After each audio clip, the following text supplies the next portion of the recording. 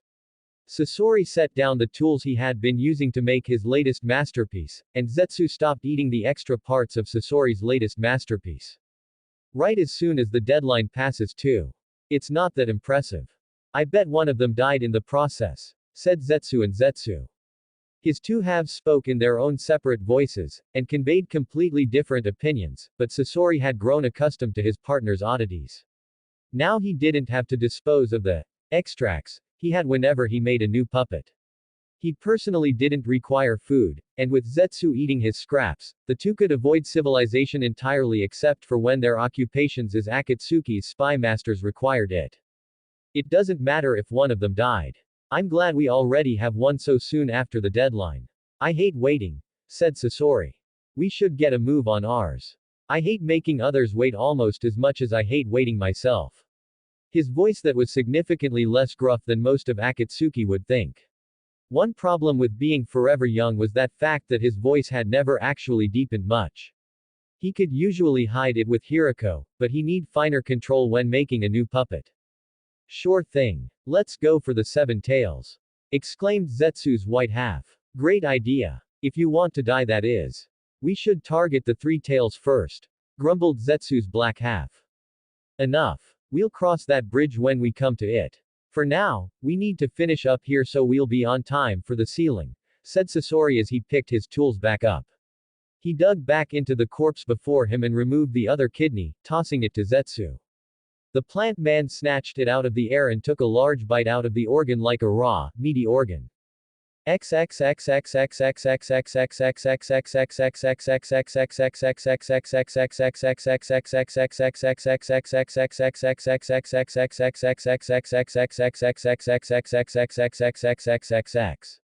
We have won. Be ready tomorrow. The voice of God spoke directly into the minds of Itachi and Kisame simultaneously.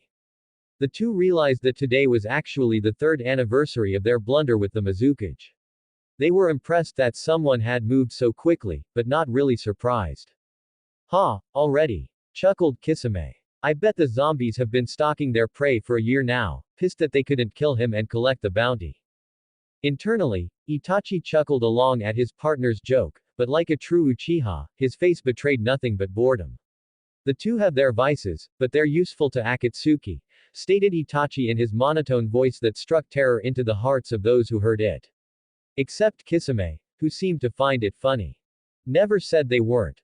Laughed Kisame, showing off a mouth full of filed teeth. Let's finish up here and get ready to deal with that tailed beast. The shark man used his sword as leverage to get to his feet, the motion lopping off the head of the corpse he had been sitting on. As he stood up, Kisame dusted off his Akatsuki cloak with his hand, as if the gesture would somehow remove the blood that stained both him and the surrounding area. Itachi, as usual, was spotless. Somehow Kisame wasn't in the least surprised. Let's find somewhere more private. Itachi and Kisame walked away from the clearing that they had filled with the blood of an entire platoon of hunter ninja from the hidden mist as if the entire affair had only taken 10 minutes out of their schedule. In reality, it had taken 5.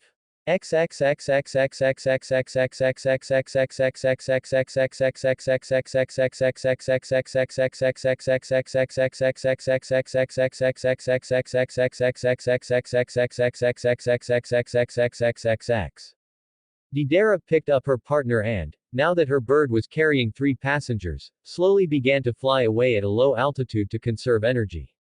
The three, one unconscious, weren't very far from the village when they heard their getaway device explode violently in the distance. Deidara whistled at the sheer size of the explosion that Naruto had placed to deal with any pursuers. Damn. I thought you were joking about that sage chakra stuff.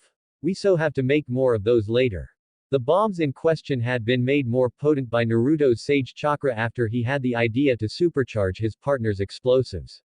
The resultant blast was something neither of them wanted to be caught in. You want to use those in combat? Asked Naruto, raising an eyebrow. Well, it's your funeral, I suppose. In reality, Naruto wasn't keen on giving anyone the secrets of sage chakra. One didn't become an S-rank ninja by passing out their secrets, but vehemently denying it would just make Deidara suspicious. I guess you're right, yeah, said Deidara dejectedly before perking right back up. But what about remote bombings? Like the one we just pulled off, yeah. We wouldn't be anywhere near them. Naruto thought about this, and came to the conclusion that he had no plausible excuse. Deciding that it would be a greater risk to deny his partner without a reason, he relented. He could always make up some excuse about the chakras not mixing right and becoming unstable later. Alright, but later, okay. Right now we have to deal with this jinchuriki. As Naruto looked down at the red-haired jinchuriki, he wondered what his life might have been if he hadn't been found by Akatsuki.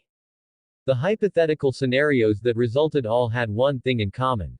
Whether he ended up working for a hidden village, dead, or meeting Akatsuki as a jinchuriki instead of a member, they all ended up with him losing the freedom he had come to love, being an unaffiliated ninja.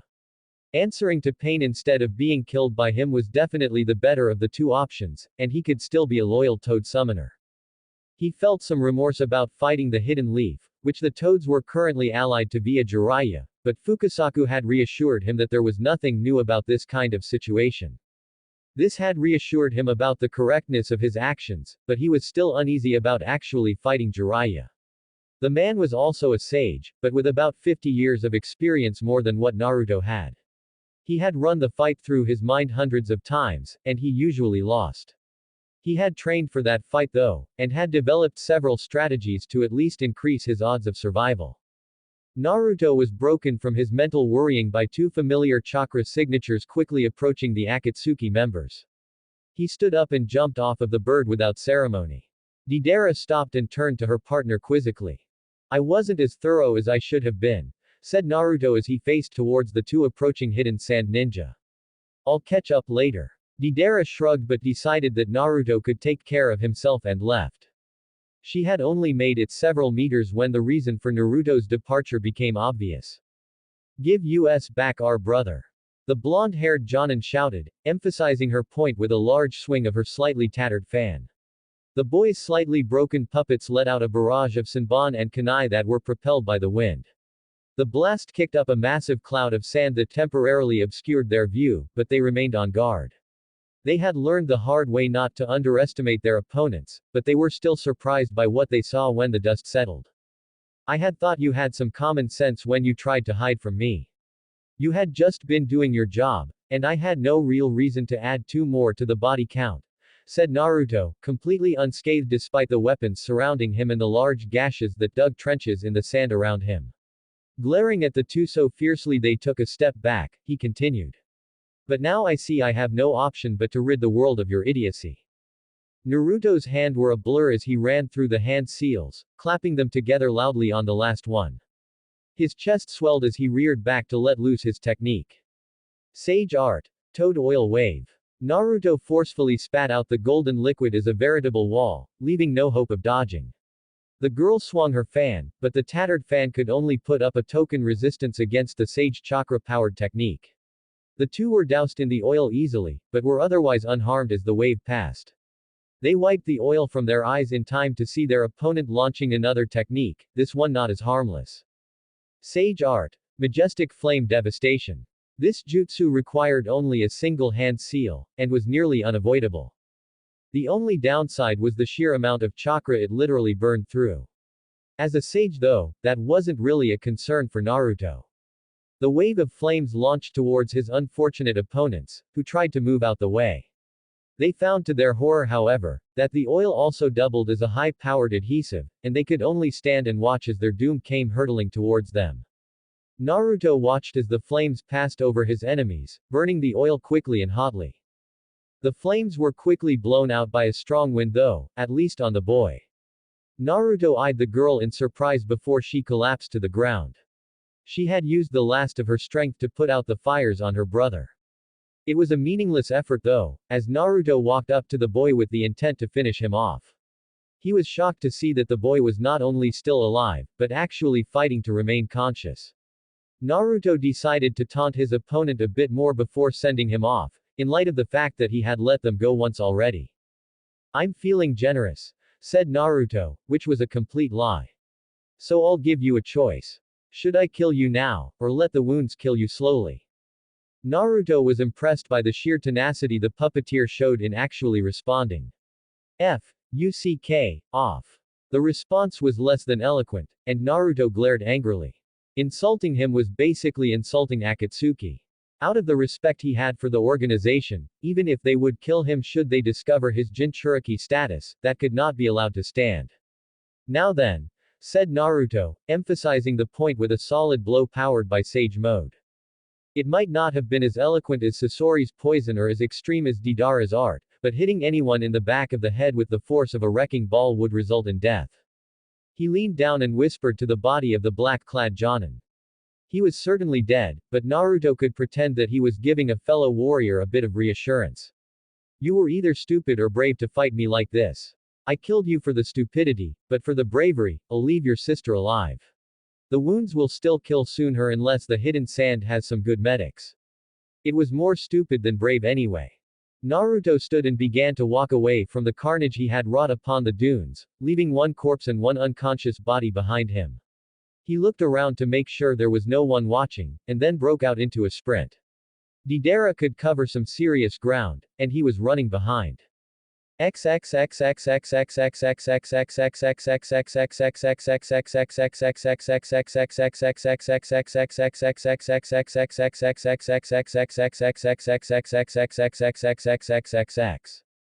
"Think we're ready." A pair of onyx eyes looked back at the speaker questioningly, who in turn decided to clarify. "To take on them. Akatsuki." "Not at all," responded Sasuke grimly, before smirking. "I'm prepared to take out the entire organization, but you might want to sit this one out." Sora tried to lightly punch the Uchiha in the shoulder for his smug attitude, but they were both winded from their test, and it came out as a badly aimed swing that swished harmlessly past. Realizing he had no physical strength left, the blue-haired Jinchuriki decided to bring the spar back into the realm of words. "Shut up. We totally got this. I've just been training," mentioned Shikamaru, who was significantly less tired than his friends. "It's you two that have been trying to match S-rank ninja in such a short amount of time." After the events in the Land of Honey, Sora had begun to take his training far more seriously. Sasuke had joined them after both of his teammates left to study medical techniques under the new Hokage. With no one to train against, he had found his way to Team 10, and he and Sora had become decent enough friends over the last 3 years of non-stop training. Their goal to surpass both each other and Akatsuki drove them head and shoulders beyond Shikamaru and Choji, who continued training as they would have otherwise. Kakashi and Asuma chuckled at their students' antics. "I can't believe they managed to get the bells from you because of a book, Kakashi. Exploiting your opponent's weaknesses is one thing, but that was just sad," said Asuma as he turned to his ko-sensei. The two had quickly decided to work together in training their pupils to defend themselves against the organization of S-rank ninjas that wanted them both dead. Kakashi wasn't one to be bested so easily, and fired right back. "Oh. At least my student isn't better at my technique than I am. Maybe you should work on your flying swallow a bit more." The one-eyed Jonin was smirking at him, but that mask prevented Asuma from seeing it. He could tell though, it was in the eye. Any further banter between the sets of rivals was cut off by the abrupt arrival of Sasuke's two teammates. Sakura was the better medic of the two, and was the first to speak. Guys, the Hokage want to see us all right now. The urgency in her voice was poorly masked, and the whole group was slightly taken aback by the sudden summons. What's wrong? Choji recovered before the others and spoke up to inquire what was wrong, as befitting his kind nature. Lady Tsunade will fill in the details, but it's something to do with the hidden sand, and, Ino trailed off, unsure whether or not to continue. She steeled herself after a moment and spoke the last dreaded word. Akatsuki. The mention of the S-ranked ninja had the attention of all present. Sora and Sasuke in particular wasted no time in getting to the Hokage's office as quickly as possible. Choji and Shikamaru were off a second later, though with less urgency and more complaining. Kakashi and Asuma eyed each other for a moment and decided then and there that no matter what happened, they would keep their students safe. Chapter 8. 3 days. Exclaimed Deidara. We stand here doing nothing for 3 days just to move the tailed beasts 20 feet into a statue. Didn't people invent jinchurikis because stuff like statues couldn't hold tailed beasts? Pain stood in the face of the tirade calmly, then answered in a voice that commanded respect, whether you wanted to give it or not. This statue is uniquely suited for containing the tailed beasts. And unless you'd prefer fighting a tailed beast one-on-one, you would be wise to follow the 3-day schedule. The statue certainly looked unique, like some kind of demon fresh from the torments of hell. From the bit in its mouth, to the 9 eyes in its head, to the chained hands, the statue was the stuff of nightmares. Besides, it may take less time, with all 10 of us. The seal will be balanced with 10 sources of chakra, and we might be able to speed things along, elaborated Conan, her amber eyes being the only discernible feature on the projection cast via their rings. Well then let's get a move on. I hate waiting, said Sasori as his silhouetted figure reappeared on the statue's left thumb. The remaining members of Akatsuki took their places on the fingers that their own rings were placed upon. The 10 S-ranked ninjas placed their hands in a simple ram seal, and waited for the statue to do whatever it did. They were only mildly surprised when the chakra flow through their rings increased drastically. It had always siphoned off a little bit to keep them working in case pain had to contact them, but the previous trickle of chakra was incomparable to the flood of chakra it took now. Pain's ringed eyes were full of steel as he formed the seal last, and declared the name of the jutsu. Sealing technique. 10 phantom dragons consuming seal. As if his words were a trigger, which they probably were, the bit fell out of the statue's mouth, and 10 dragons made entirely of chakra descended on the red-haired jinchuriki that lay unconscious before them. The cage was lifted up into the air as red demonic chakra seeped out of his eyes and mouth. Naruto found the entire experience wholly unsettling, mostly because it would be exactly what would happen to him if he were ever found out. He could only hope that Sora had enough of the 9 tails chakra in him for whatever Akatsuki planned to do with the tailed beasts. Hidan, I'll take my winnings in cash after the sealing, said Kakuzu, addressing his partner with his usual gruffness. Unless you've decided to not uphold your end of the bargain. Fuck off, you 5-hearted freak. You'll get your damned money once this is all said and done. Jashin has no need of it anyway, replied Hidan, though for someone who didn't need the money, he sounded awfully annoyed about letting it go. Mind me asking what this bet was? Asked Naruto, quirking an eyebrow even though he knew they would only be able to see a shadowy figure. I thought that if it was you two that had captured a tailed beast, either you or the bitch would have died in the process. Hidan replied before Kakuzu could, and the stitched man was very unhappy about the details of their bet getting out.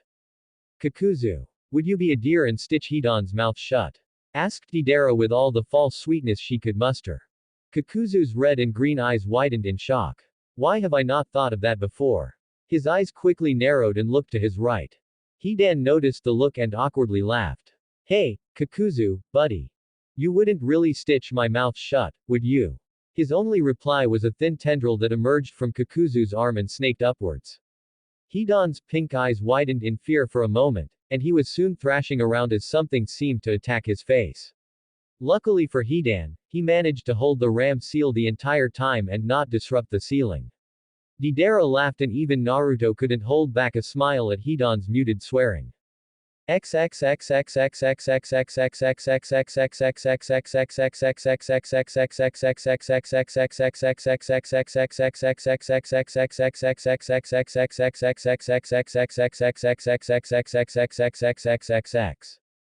Teams 7 and 10 arrived at the hidden sand village and were ushered in with one of the least comprehensive ID checks Kakashi had ever been subjected to, even by his own village. It was just one more sign of the catastrophe that had befallen the village. Structurally, there wasn't a grain of sand out of place, but anyone could sense the air of despair and sorrow that was practically radiated by the citizens in the wake of their Kage's capture. It was testament to how shattered the village was mentally that the Leaf Ninja wandered around for several minutes before a nearby Chunin decided to escort them to the Kage mansion as quickly as possible. When they arrived, Sakura and Ino were quickly identified as the medics that they had requested from Lady Tsunade, and were whisked away, presumably to the infirmary. The others followed them, and the trauma left behind by Akatsuki continued as they walked past rows of bodies, all burnt to a crisp. The wounds looked gruesome, and the smell of death hung heavy in the air. When the group found Sasuke's teammates, they were standing over another burnt corpse, the only difference being the fact that this corpse was still alive.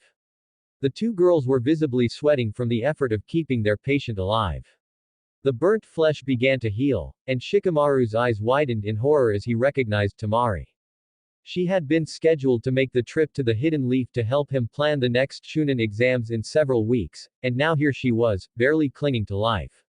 Despite the fact that she was a competent Jonin of her village, Shikamaru had somehow expected her to be out of the combat, crying about how her brother had been captured. Shikamaru's eyes then narrowed as he realized that the Sand sibling that hadn't been kidnapped or nearly dying was nowhere to be found. Where the hell is Kankuro? I guess he's doing something important if he can't be here when his sister is dying, grumbled Shikamaru. One of the hidden Sand genin who had been identifying bodies walked up to the Leaf Chunin and meekly tapped his shoulder. When he turned around and glared at her, the brown-haired girl barely managed to squeak out what she had meant to say. Lord Kankuro died when he was chasing after the Akatsuki who captured Lord Gaara. Unlike Lady Temari who's gotten worse since we found her, he was dead when the search team found them. Her message complete, the genin scurried back to the bodies, which she continued to attempt to identify under the horrendous burns. Shikamaru was struck speechless. He had picked up on the despair, and even seen the bodies, but until that moment, Akatsuki had never hurt him. Oh, they had hurt him, but the physical pain was temporary. But until now, all his encounters with Akatsuki had left everyone he knew alive, if not well.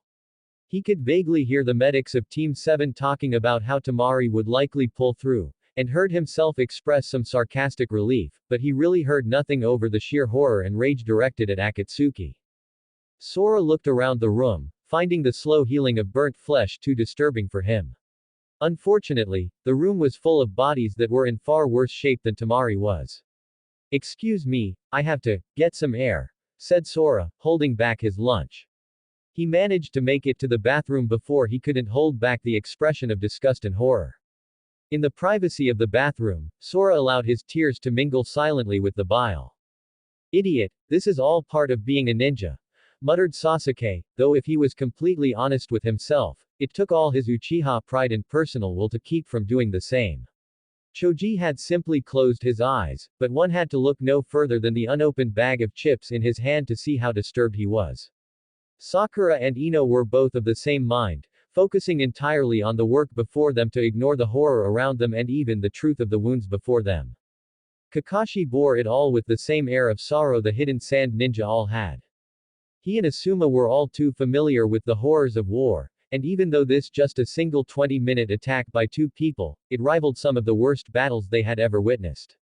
Sora emerged from his emotional and physical purge as the girls were finishing up all they could do for Temari, the perfect image of tranquil fury.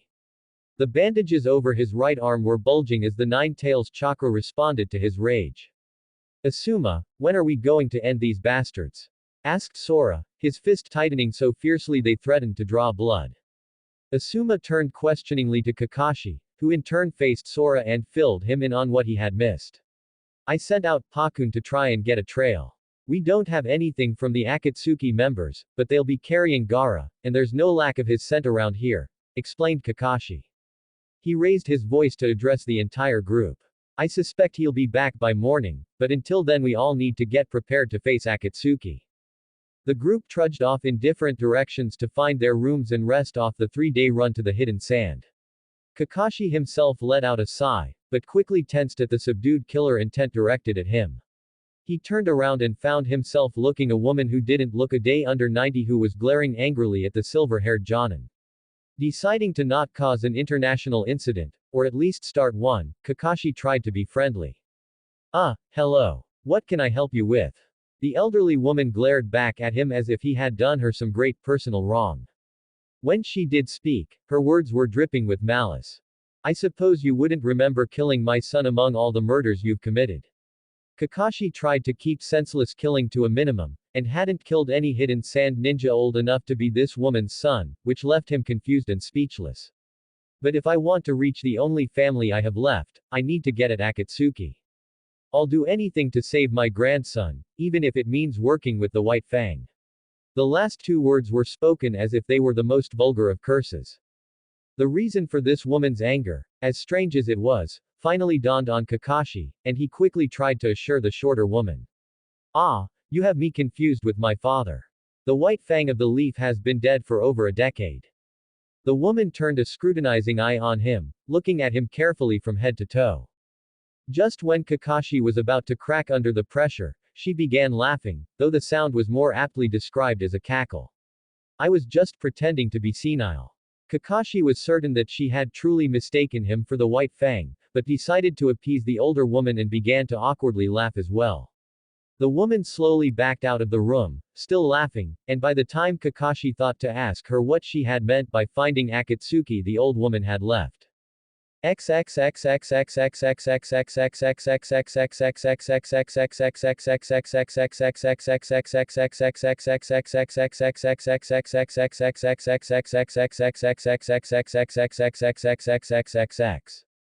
So what are we going to do with the body? Asked Deidara. Do we have to put it some special jinchuriki corpse disposer or something? The shadowy figures of Akatsuki looked toward their leader, who responded. Decide amongst yourselves. It matters not. The simple dismissal opened the gates for the argument of what they would do with the corpse of the fifth cage. Zetsu's white half was the first to voice a suggestion. We should eat him. Before any other member of Akatsuki could shoot down the proposal, Zetsu did it himself. Ridiculous. He would taste like sand. It wouldn't even be worth the trip. Kakuzu was the next to suggest a disposal method. Sell him. The money from Akage's corpse is good enough. Being a jinchuriki in addition to that, and he's worth a large fortune. His suggestion was met by mumbled arguments from his partner, who had yet to fully unstitch his mouth. The last valid option came from Sasori. I'd love to have another cage. I would have to collect the body before it starts to decompose, but Zetsu could pick it up quickly enough once this is over. The hunched-over puppeteer and the immortal bounty hunter both looked at the two blondes that ultimately had control of the cage's corpse. Deidara was torn between the two, and if she was perfectly honest with herself, unsure of what to do now the two of her more aloof seniors were contesting over something she had. Naruto came to her rescue with his sage logic, calm as ever. There's no rush. The body won't be going anywhere for another 2 days regardless. This placated the two Akatsuki members that were vying for the body for the moment. The cavern fell silent once again except for the moans of pain from the jinchuriki that was slowly having the life sucked out of him. The relative silence didn't last long however, as Zetsu spoke up again, his voice conveying less of its usual joy and more of its usual frustration. There are two groups of leaf ninja headed towards the base. One is coming from the hidden sand, and the other group is headed from the hidden leaf. If they continue at this pace, oh no. They'll reach the cage before we're done sealing. We'll deal with them when they get here, said Naruto confidently. He looked at Deidara, who returned the cocky smirk. No. The single syllable from pain was enough to wipe the confidence off of their faces. They must not be allowed to reach this chamber while we are sealing the tailed beast. We'll deal with them before they reach us. How? Questioned Deidara as respectfully as she could. We can't leave the sealing ceremony, or else the whole thing fails, yeah. How are we supposed to stop them before they get here? I'll need 2 volunteers to buy us some time, preferably members with large chakra reserves, said Pain. Kisame and Naruto tentatively volunteered, wary to be guinea pigs, but confident in the knowledge that no one could match them in sheer chakra reserves. Good. I have a technique that will let you deal with them, while remaining here. Remember, you're going to buy us time, not show off. Kisame and Naruto swallowed in unison, and then felt a third of their chakra disappear.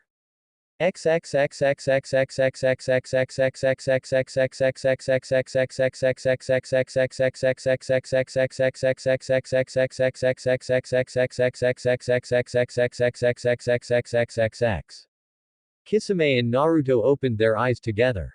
They were in bodies that were both theirs and not. It was a thoroughly disturbing sensation. Naruto in particular felt extremely strange, and soon realized it was because for the first time since he had perfected the technique, he wasn't in sage mode. The realization made his blue eyes widen before he closed them and stopped moving entirely. The influx of natural chakra jump-started sage mode after several seconds, and he allowed his connection to nature slow to the familiar trickle that kept him in sage mode even when he slept.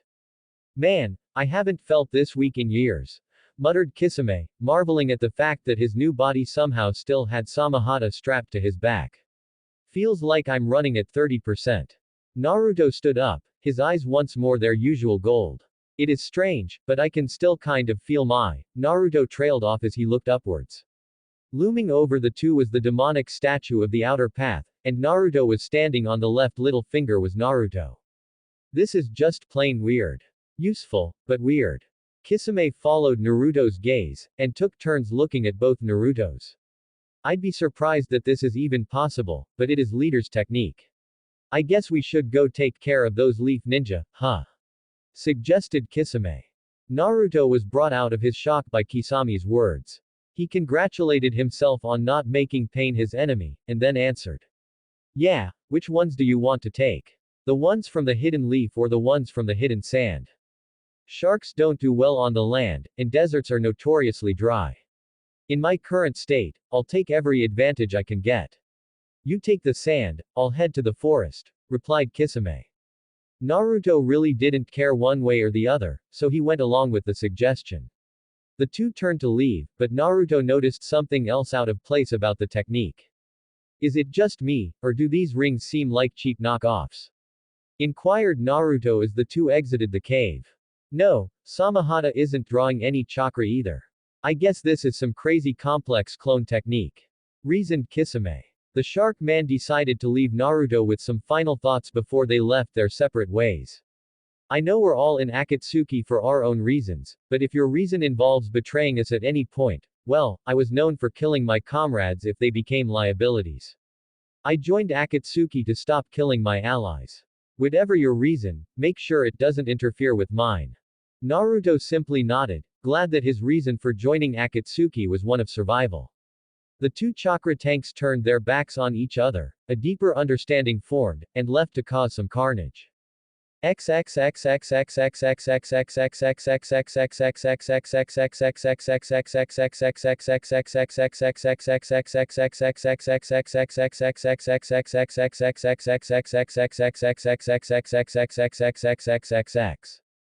Hakun had returned soon after he had left, having picked up on a strong trail. Teams 10 and 7 left to rescue the cage, accompanied by the old woman that Kakashi had learned was Lady Chiyo, a master puppeteer and the best seal master in the hidden sand village. Shikamaru and Choji were shanghaied into helping keep an air of strength on the country's borders. It had been explained to them that while rescuing Gaara was important, ensuring that other villages saw the hidden sand as still too strong to invade took priority. Shikamaru and Choji had opted to stay back and help, reasoning that they were the weakest fighters in the group, and unlike Ino, they didn't know medical jutsu. Shikamaru had also reasoned that too large of a group would likely bring them to Akatsuki's attention and slow them down further. Sora in particular was quick to assure his teammates that they were important and strong as well, but Shikamaru insisted, casting a quick glance to the infirmary, and he was rarely wrong. Hakun had tried to make it up to the two by offering to let them touch his soft and supple paw pads. Shikamaru had declined, but Choji took the pug up on his offer. Any discussion had been out of the question as the entire group struggled to keep up with Sora and Sasuke's pace. The two had slowed down after they had been too far ahead and missed a turn in the trail. If Kakashi hadn't dashed ahead and caught them, the two would have kept running all the way back to the hidden leaf. The group had found out that Gaara had been taken into the land of rivers, and they would hopefully find Akatsuki's lair soon. The first sign of trouble however appeared at the border between the land of rivers and the land of wind. And it took the form of a blonde teenager garbed in black and red. Kakashi had to almost physically restrain the jinchuriki from leaping at the Akatsuki member before them. "I knew you'd pass this way." "Well, maybe that's wrong," said Naruto, inspecting his black fingernails without a care in the world. He stopped before continuing, facing them with a cocky grin. "Pass implies that you'll keep moving onwards." The provocation had the desired effect, and Sora sprinted towards the Akatsuki member, red chakra extending the length of his claws a good 4 feet. 3 parallel trenches were dug into the ground by the noxious demonic chakra, and the claws shot upwards at the Akatsuki member. Naruto dodged to the side and caught Sora's wrist, then crossed his other arm across to catch the left hand of an Uchiha that held a ball of blue lightning. Naruto scoffed at the two-leaf ninja. "Still a one-trick pony I see. You haven't changed a bit." "Just seeing if you have," replied Sora as he dropped his claws to grab Naruto's wrist and hold him there. Sasuke's right hand lit up with the electric chirping of 1,000 birds. Naruto's toad-like eyes widened in surprise at the tactic, but he wasn't taken out so easily, even with only 1/3 of his full strength. Naruto uncrossed his arms violently, knocking off Sasuke's aim and slamming Sora into the ground. The Chidori still cut across his stomach, making a shallow cut. As the two youths crossed his vision, Naruto couldn't see the lightning blade that Kakashi was charging at him with. But he'd have to be an idiot to not sense it. The blonde Akatsuki member surprised Kakashi, not by trying to dodge the attack, but instead launching his head forward. The headbutt was not a counter to the lightning blade Kakashi had ever encountered before, but it was certainly effective. The clash of foreheads sent Kakashi flying backwards, and Kakashi could have sworn that the attack felt more akin to an earth dragon than a headbutt. Sasuke landed on his feet, skidding to a halt to Naruto's left, and Sora remained on the ground, struggling to get his hand free. "Now I see what people mean when they refer to the Hidden Leaf's infamous teamwork. Together you might even make me try," said Naruto as his stomach wound healed. It still didn't feel right, but Naruto chalked it up to the weird cloning technique Pain had used. The pink-haired girl ran up, clearly telegraphing her straightforward jab, yelling in anger the whole time. Naruto decided to show a sage's defensive strength before killing the stupid girl to show he meant business. He was completely unprepared when the punch hurt, and sent him flying backwards like an arrow from the bow. As he crashed through the trees behind him, he vaguely heard the girl taunting him. "How did someone that weak end up in Akatsuki anyway?" The punch had hurt a lot, even in sage mode, but it was far from a finishing blow. Naruto stood back up and emerged from the cloud of dust and wood chips. "Thank you." All eyes turned to him in surprise that Sakura's punch hadn't seemed to do anything. "Now I know who I'm going to kill first."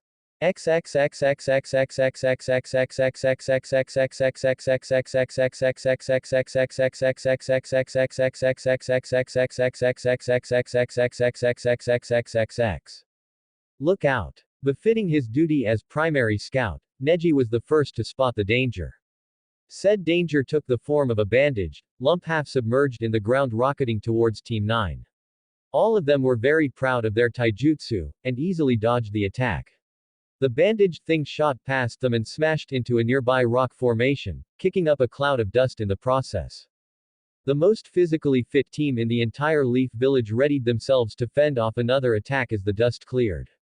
Standing in on top of the rubble was one of the strangest individuals they had ever seen. He was incredibly tall, and held the bandaged thing like it was a sword.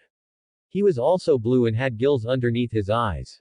Oddly enough, it wasn't this that made Team 9 wary. It was the black cloak adorned with red clouds that he wore, marking him as a member of Akatsuki. He, laughed the blue man, his pointed teeth giving the impression of a shark. "I suppose it would have been too easy if that attack got you. My partner doesn't usually let me play around much, so I'm going to enjoy this." Might Guy, the leader of the team and the Hidden Leaf's premier taijutsu expert, gasped in recognition. You're an Akatsuki member. The rather obvious and unhelpful descriptive unveiling of their opponent's identity had several effects. Neji and Tenten groaned at their sensei's inability to read the foreboding atmosphere. Rock Lee, however, had a much different reaction. You're so wise, Guy-sensei. Tenten had to physically reach over and stop him from pulling out his notebook and writing his sensei's genius deductions. Kisame quirked an eyebrow at the leader of the Leaf Ninja. The green spandex and orange leg warmers were more striking than his own Akatsuki attire in their own way. Other than the Chunin dressed almost identically, the other members of the team were dressed much more sensibly. Well, I suppose you're not wrong, trailed Kisame. But I'm a bit famous in my own right, so let's see if I can make you recognize me, huh? With that, Kisame tossed his blade up into the air, and decided to start out with a pretty recognizable technique. Water style. Exploding water shockwave. He threw up gallons upon gallons of water, riding the rising tidal wave up to catch Samahata. Let's go. The wave crashed down on the Leaf Ninja, who decided to buy smart and jump over the wave. Kisame wouldn't let them get away that easily, and swung his sword to lop the strange leader in half. His swing was stopped by the Jonin's Chunin lookalike. The upwards kick knocked Samahata right out of his hand, and the blast of chakra-infused air the other Jonin sent into his gut sent Kisame flying as well. He had the presence of mind to grab Samahata out of the air on his way past, and the action likely saved him some pain. The girl on the team, who had been standing back up to this point, sent a spiked ball flying at his head. Samahata smacked the projectile away into the water left over from his attack, and the plume of water indicated the thing had actually exploded. The Leaf Ninja regrouped on what was now a lake. Guy's eyes widened in recognition. That headband. Those powerful water techniques. Kisame grinned, glad that he had finally been recognized as the feared monster of the Bloody Mist Village, strongest of the 7 ninja swordsmen, Kisame Hoshigaki. So you finally recognize me, eh? About time. You're a defector from the Hidden Mist Village, declared Guy with a dramatic finger point. Tenten and Neji groaned once more, and Lee actually did get the wondrous knowledge down on paper this time. Kisame smiled awkwardly and placed a hand on his head in confusion. Well, again, you aren't wrong, I suppose you're getting closer, shrugged Kisame. Oh well, I've stalled long enough, I'd say. Let's get down to the killing, shall we?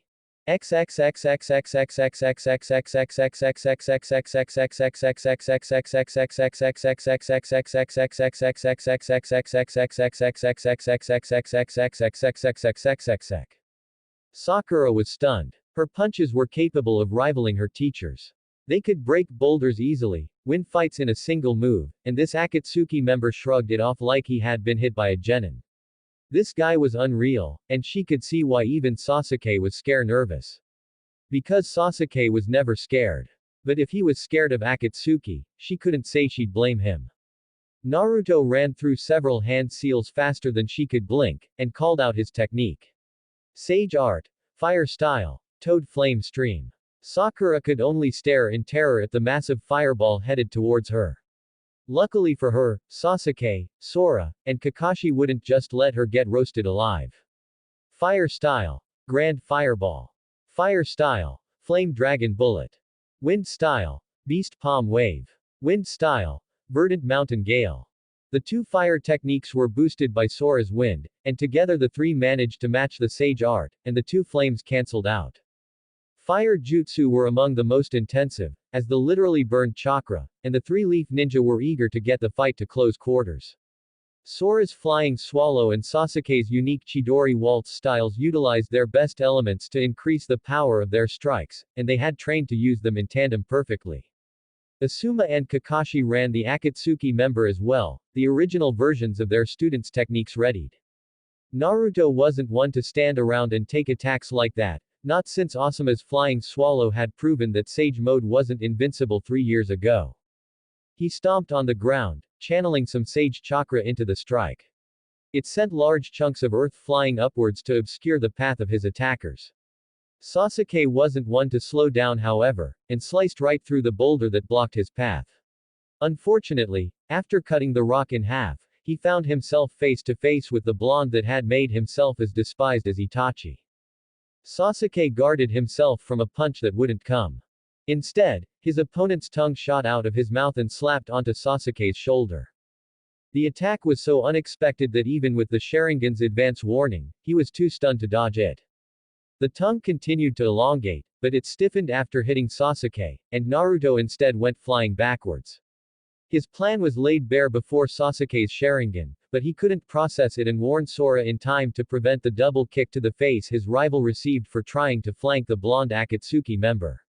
The power behind the surprise attack sent Sora flying backwards, and he struggled to land on his feet. The toad-like appendage that was still affixed to Sasuke's shoulder was forgotten. At least until it suddenly slackened once Naruto got his feet back on the ground. The tongue hurtled back into Naruto's mouth, dragging Sasuke along with it. Sasuke tried to cut the tongue off with the lightning chakra still running along his hand, but while he did slice into it, the tongue proved surprisingly resilient. When Sasuke got close enough, the tongue detached, and Sage Mode Punch met with Chidori in midair. In the end, Sasuke was still in midair, and Naruto could brace himself against the ground. Sasuke was sent back through the air the way he came, but with significantly less damage than if he had been hit directly. Naruto drew two kunai, and ran his chakra across them. The potent sage chakra turned them to stone, and Naruto sent the stone kunai towards the Jonin charging towards him. Asuma went to cut it in half with his wind chakra-enhanced trench knife, and Kakashi tried to slice it in half with the lightning blade in his right hand. They were surprised when the pain informed them that the kunai had instead cut through the elemental chakra like it wasn't even there. Asuma pulled the kunai out of his shoulder and Kakashi looked at the slice across the back of his hand as the lightning blade faded. He's definitely earned his place in Akatsuki. He countered our jutsu with just one of his own, marveled Kakashi, who had until now only seen a glimpse of the blonde 3 years ago. And his chakra is strange too. Do you see it, Sasuke? Yeah. My Sharingan was too weak to see it back then, but now I see why. His chakra is nearly indistinguishable from the chakra in the air around us. It's like he's a part of nature, observed Sasuke. Hey, guess you found me out. I draw chakra from nature. It's more potent, but it carries some heavy risks. Risks I overcame with hard work and diligence. Naruto clenched his fist as he continued. Let me tell you something else. Chakra, even nature transformation, will never come close to what natural elements can produce. Now do you see how useless it is to resist me? Every jutsu I use will be stronger than yours, every move I make will be faster, every blow stronger. You don't stand a chance against a force of nature like me. Naruto shouted the last part as he rushed forwards. Naruto jumped halfway towards the leaf ninja, avoiding a set of near-invisible wires that stretched between the two puppets on either side of the clearing. The two puppets flew in towards him anyway, each carrying a katana. Mid-air, Naruto caught both blades in his hands, then twisted the swords to snap them like twigs. Kakashi and Asuma ran at him as he landed, signature nature transformations in hand. Sora and Sasuke did likewise, running in from the sides to flank him. Naruto hurled the two snapped blades at the Jonin, spinning end over end. Naruto transitioned seamlessly into a series of seals, and blasted to wind blasts to the sides, which sent Sasuke and Sora flying once more. Asuma and Kakashi hopped up to avoid losing their feet, but that move turned out to be a mistake. They were unable to stop Naruto as he shot past them towards the two Chunin medics and the old puppeteer. Chiyo stepped forward, her arm clacking as it revealed itself to be a puppet prosthetic. The chakra shield it emitted barely slowed Naruto down as he brushed her aside like a fly. Ino attempted to get off her family jutsu and take control of the juggernaut heading towards them. Naruto wasn't having any of that though, and slapped her arms to the side as he sensed the chakra about to release. The mind-body switch hit Asuma instead, and the unexpected shift from standing to running caused Asuma's body to trip over its own feet. Kakashi was also caught off guard by his comrade's collapse and tripped over Asuma as the bearded Jonin fell into his path. With no mind in it, Ino's body collapsed to the forest floor as well. But Naruto's target was someone else. Sakura tried to send the Akatsuki member flying away like before, but Naruto wasn't one to fall for the same trick twice. He effortlessly ducked under the straight jab and used the motion to sweep the pink-haired medic's legs out from under her. His fist reared back to make good on his promise before he dealt with the other 7 ninja. The Sage Mode enhanced punch descended, carrying enough force to turn the girl's face into paste. Much to the surprise of all, especially Naruto, the fist stopped inches from its target, kicking up a ring of dust on the ground and still knocking Sakura unconscious from the sheer force it had before its abrupt halt. Sasuke, now recovered from the wind blast earlier, tackled Naruto off of his helpless teammate, then quickly got some distance.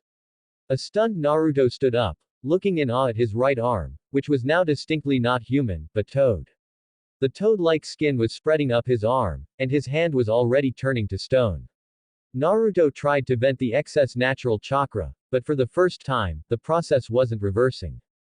I guess this body isn't used to Sage Mode, even with me in control. You got lucky, Leaf Ninja, but don't worry. I'll see you all very soon, said Naruto, shockingly calm for the circumstances.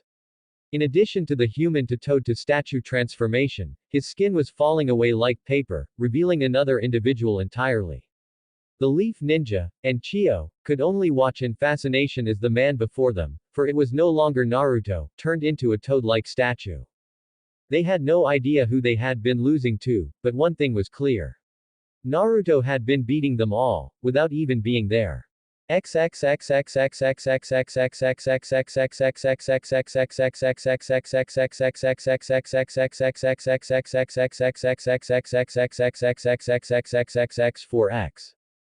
I know who you are. You're a member of the 7 ninja swordsmen. But which one? I'm getting tired of this, you weird beast, said Kisame. He and Team 9 had been going at it for a while now, and every time he got close to killing one of them, another would swoop in and rescue them. Kisame decided to separate his opponents, but before he could decide how, the green-clad Jonin appeared right in front of him. Not even Itachi could move that fast, and Kisame had his sword kicked out of his hand once again, and the Jonin had the nerve to ride his sword away. The 3 others jumped at Kisame to take him out, but Kisame had other ideas. The shark man slammed his hands into a basic seal for a basic jutsu. 3 towers of water shot up around him and assumed his form. The water clones blocked the incoming taijutsu attacks, but the impact turned them back into water. More chakra made more clones, which used the water from the previous batch to trap the 3 leaf ninja in their own little water prisons. The leader jumped back at Kisame, daring to hold Samahata in his hand to try and attack Kisame with his own sword. In Kisame's completely unbiased opinion, the fool got what he deserved when Samahata rejected him, piercing his hands with its spikes. The Jonin dropped the legendary blade, and Kisame caught it midair. A swing and a miss later and Kisame stood surrounded by 3 water clones holding 3 leaf ninja, and Guy stood on the water's surface several meters away. Kisame's eyes narrowed in concentration as the taijutsu master reached into his kunai pouch. The blue Akatsuki member was surprised when all that emerged was a pair of nunchucks. One of the linked pieces of metal came swinging at Kisame a second later, and he decided that they were incredibly lethal in the hands of an experienced user. He ducked the strike, but the metal bar and chain wrapped around Samahata, locking Kisame in place unless he wanted to lose Samahata a third time. Guy used the nunchucks as a hold to accelerate a roundhouse kick at the Akatsuki's shark. Kisame ducked even lower for that blow, now practically crouching. The Jonin's foot landed on Kisame's back as the nunchucks came loose. Guy used the Akatsuki member's back as a platform to launch off of towards the 3 water clones facing away from him and knocked Kisame down onto the water. The second roundhouse kick decapitated all 3 of Kisame's clones, and freed the Chunin and newly minted Jonin. Kisame recovered before his clones died and used the time to run through a series of hand seals. His limited chakra reserves coupled with the fact that he actually had to use his chakra sparingly for once, but he deemed the use of his jutsu strategic. He finished the last seal as the 3 freed leaf ninja began sputtering and gasping, and the water in front of him began to writhe. Water style. Water shark bomb. The water shark leapt out of the water before Kisame and flew through the air towards the leaf ninja. The long-haired one noticed, and they all jumped out of the way. They didn't anticipate the second half of the jutsu as the shark bomb exploded in a wave of water. Kisame rushed towards the censor of the group, who had jumped in a different direction, intent on lopping him in half with Samahata. He was slightly taken aback when his strike was deflected by a spinning ball of chakra, but true to its nature, Samahata ate the chakra quickly upon contact. Kisame grinned at the teen's expression as he reversed the direction of his swing and tried to slice from below. No. The blasts of chakra that accompanied the two simultaneous shouts would have sent Kisame flying if he didn't stop his attack to block. The long-haired Jonin landed gracefully and quickly retreated, but he was quickly replaced by the two green-clad ninja. In addition to the chakra rolling off of their bodies, their skin had turned a furious red, and Kisame had barely sensed the move. The dual upper kicks both knocked Samahata out of his hands once more and sent him flying up into the air as his head snapped back. The younger of the two jumped up and punted Samahata into the distance, removing any chance of Kisame getting it back anytime soon. The older of the two simply appeared in front of Kisame as he was halfway through his hand seals. Kisame's eyes widened as he ducked a punch that literally launched a fireball as it shot past his shoulder. The second punch wasn't dodged, and Kisame felt a burning pain shoot through his entire body. The fourth punch landed as well, then the fifth, then the sixth. Soon Kisame had lost count in the pain. He was vaguely aware of his skin falling off and burning, and he realized with a start that the jutsu was ending, most likely because of his imminent demise. Guy landed the final punch with a youthful shout of the technique's name. Morning Peacock. The last hit launched the former member of the Hidden Mist 7 ninja swordsmen who had joined Akatsuki flying into the water. The supplier of its chakra undoubtedly dead, the chakra-generated water began to evaporate and disperse at an accelerated pace. Soon Team 9 stood once more on solid ground. Guy looked down at the body of his opponent as he allowed the 8 gates to close. Guy's eyes widened in shock as he looked at the corpse of a man who was not tall, blue, and wearing a slashed hidden mist headband. "I don't recognize this man at all," said Guy, trailing off as he fell into a chakra exhaustion-induced sleep.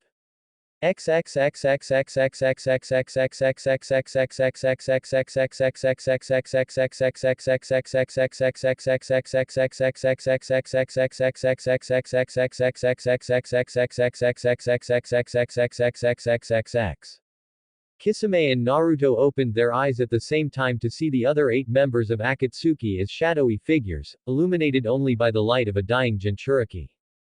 Naruto noticed that while he had been fighting the leaf ninja, his body had stopped gathering natural chakra. He was still in sage mode, and quickly started gathering natural chakra once more, but if he had stalled any longer he might have lost sage mode in front of Akatsuki. Losing the presence of such potent chakra could allow any of the sensors in Akatsuki to pick up on the 9 tails chakra that sage mode usually masked. "I swear to Jashin, you lousy son of a bitch, when I don't have to keep this damned ram seal, you are going to be my next tribute." Apparently sometime in their absence, Hidan had managed to chew through his stitches, something Kakuzu seemed incredibly irate about. "Hidan, if you don't shut up, I'll kill you," grumbled Kakuzu. "Ha! If your pansy ass could kill me, I'd welcome it," challenged Hidan. "I take it the leaf ninja are on their way." Pain's voice silenced any idle chit-chat and drew all attention to Kisame and Naruto. "That weird cloning technique broke down under the strain of my techniques, but I managed to wound them enough to slow them down for at least a day or two," replied Naruto. He was aware that he had technically succeeded, but the fact that he had lost in the end still ruffled his feathers. "Same here, though the ninja I was fighting pulled out the big guns to deal with me. If they push on instead of resting up, they won't be able to stand when they get to the jinchuriki," added Kisame. "Good." The simple one-word answer from their leader destroyed any doubts the two had about the success of their mission. When it became obvious that he wouldn't say any more, Akatsuki continued their conversations where they had left off. It appeared that 3 days of not moving would turn even Sasori talkative, as he and Deidara were arguing over the reality of art. Hidan and Kakuzu were threatening each other and Itachi was filling Kisame in on what he missed. Eventually the topic of conversation turned to previous victories. Deidara's best art was first to be told, though that was quickly topped by Sasori's fight against the third cage. Kakuzu's battle against the first Hokage blew even that out of the water, amazing everyone with the power of Hashirama Senju and the knowledge that Kakuzu had somehow survived. Hidan's most recent slaughter failed to upstage the fight with the god of ninja, and Hidan went back to swearing profusely at his partner under his breath. "I once defeated 70 of the Hidden Leaf's elite Anbu and Hanzo the Salamander in a single move," ripping their souls from their bodies and feeding them to this very statue. Pain's entry into the storytelling contest stunned all other members of Akatsuki to various degrees. Whether it was the power he must wield in order to accomplish the boasted feat or the fact that he had deigned to tell them remained unclear. When the silence was broken, Akatsuki stayed far away from the topic of past conquests. Chapter 9. We need to get a move on and rescue Gaara, exclaimed Sora. Despite the victorious loss against Naruto, or perhaps because of it, Sora was eager to move forward and rescue the young Kazekage. Sora, I'm telling you we need to rest, and if Shikamaru was here, he'd tell you the same. Even if we pushed on without Sakura, we'd all be so tired we wouldn't be any help to Gaara at all, argued Asuma. We'll rest just enough to recover our chakra, and if Sakura isn't up by then, we'll push on without her and get Gaara. Alright, trailed off Sora reluctantly. Despite his arguments, once he leaned up against the tree, Sora was out like a light. Asuma chuckled silently at the sight before finding his own place for a short nap. Kakashi found his protege up in the boughs of a tree, looking at his right hand like it held the answers to the universe. You should get some rest too. The Chidori isn't exactly easy on the reserves. Trust me, I would know, said Kakashi, his voice carrying the same defeated tone that seemed to follow in Akatsuki's wake. Sasuke looked up to respond, and Kakashi was surprised to see an exhilarated grin that reached the young Uchiha's onyx eyes. It might have been some fancy clone, but that was Naruto in control. And I wounded him. Kakashi noticed the blood on Sasuke's hand then, and his visible eye widened. It wasn't his full power, but it proves I'm better than I was. And it proves he isn't invincible. Sasuke stood up and dusted himself off. Guess I should rest up if I want to kill when next we meet. The young Uchiha jumped across to a wider branch so he wouldn't fall and closed his eyes. Kakashi had missed that. Sasuke had indeed been able to injure the Akatsuki's strange clone. It shouldn't have changed anything, but Kakashi couldn't help but smile as he felt some of the terror and tension rush out of his body. Akatsuki could be hurt. And if they could be hurt, they could be killed.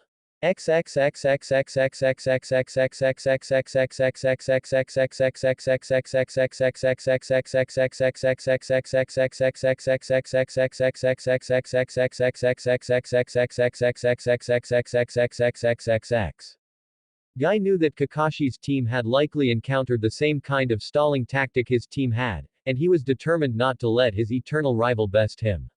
His decision to push forward had the unfortunate effect of pushing four tired ninja towards a group of the most dangerous people on the planet, but he was determined to beat Kakashi to the punch.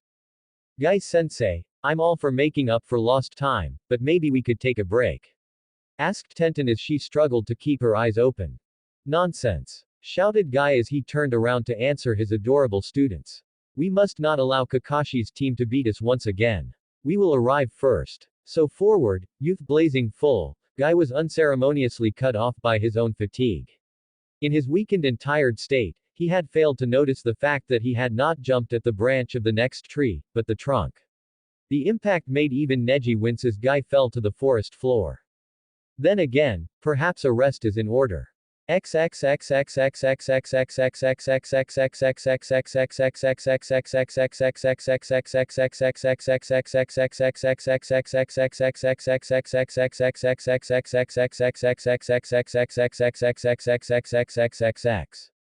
So have we decided who gets the Kazecage's body? I've waited long enough. Grumbled Sasori.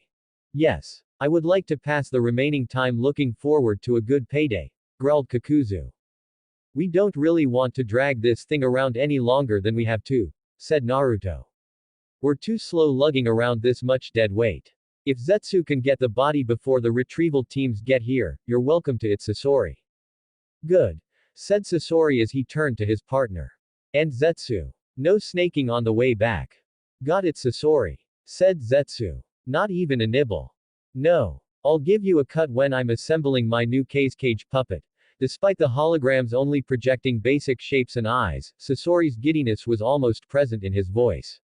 Having resolved the issue, Naruto yawned loudly, letting out some fatigue from 3 fights and the time spent sealing. You okay? Asked Deidara. You seem kinda tired, yeah. Thank you for your concern, but I'm fine, replied Naruto.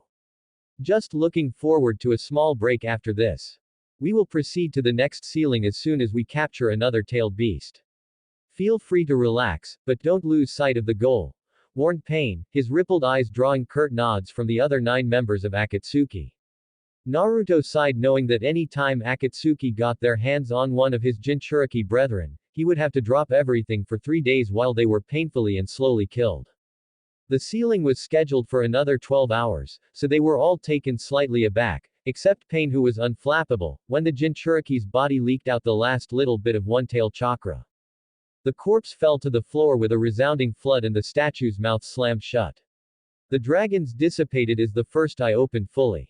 Hidan was the first to break the silence, in about as obnoxious a manner as Naruto had come to expect from the silver-haired immortal. Damn, that's creepy. We're done here. Get the rest of your tailed beasts because so far, the rookies have proven themselves more than you. With the order disguised as a challenge, Pain's shadow disappeared, Conan's soon afterwards. Kakuzu and Hidan dismissed themselves once they figured they were supposed to. Zetsu's on his way to collect the corpse. Don't damage it with your art. The contempt in the puppeteer's voice was matched only by the anticipation of getting a second cage to add to his collection. This will make 299 puppets in my collection. Yeah, like your lame excuse for art could hold a candle to the real deal. Just get the body before the leaf ninja get here, yeah. If a fight goes down here, we can't guarantee that the corpse will remain in one piece, retorted Deidara as Zetsu and Sasori's images fizzled out. Naruto jumped off the statue as it began to sink back into the earth. He took up a meditative pose and actually began to nod off as he drew in natural chakra. Man, you really are tired. I haven't seen you this beat in, well ever, yeah, said a concerned Deidara. The voice broke him out of the beginnings of a peaceful slumber. 3 fights, the ceiling, and a third of my chakra on top of it all. I just need to regain some chakra. Wake me up when Zetsu gets here, said Naruto as he closed his eyes again and began to sleep once more. Deidara couldn't help noticing how much her partner looked like the Jinchuriki's corpse when he slept on the cave floor. She sat down on the redhead's chest and resigned herself to waiting in boredom until her blue eyes lit up with a brilliant idea.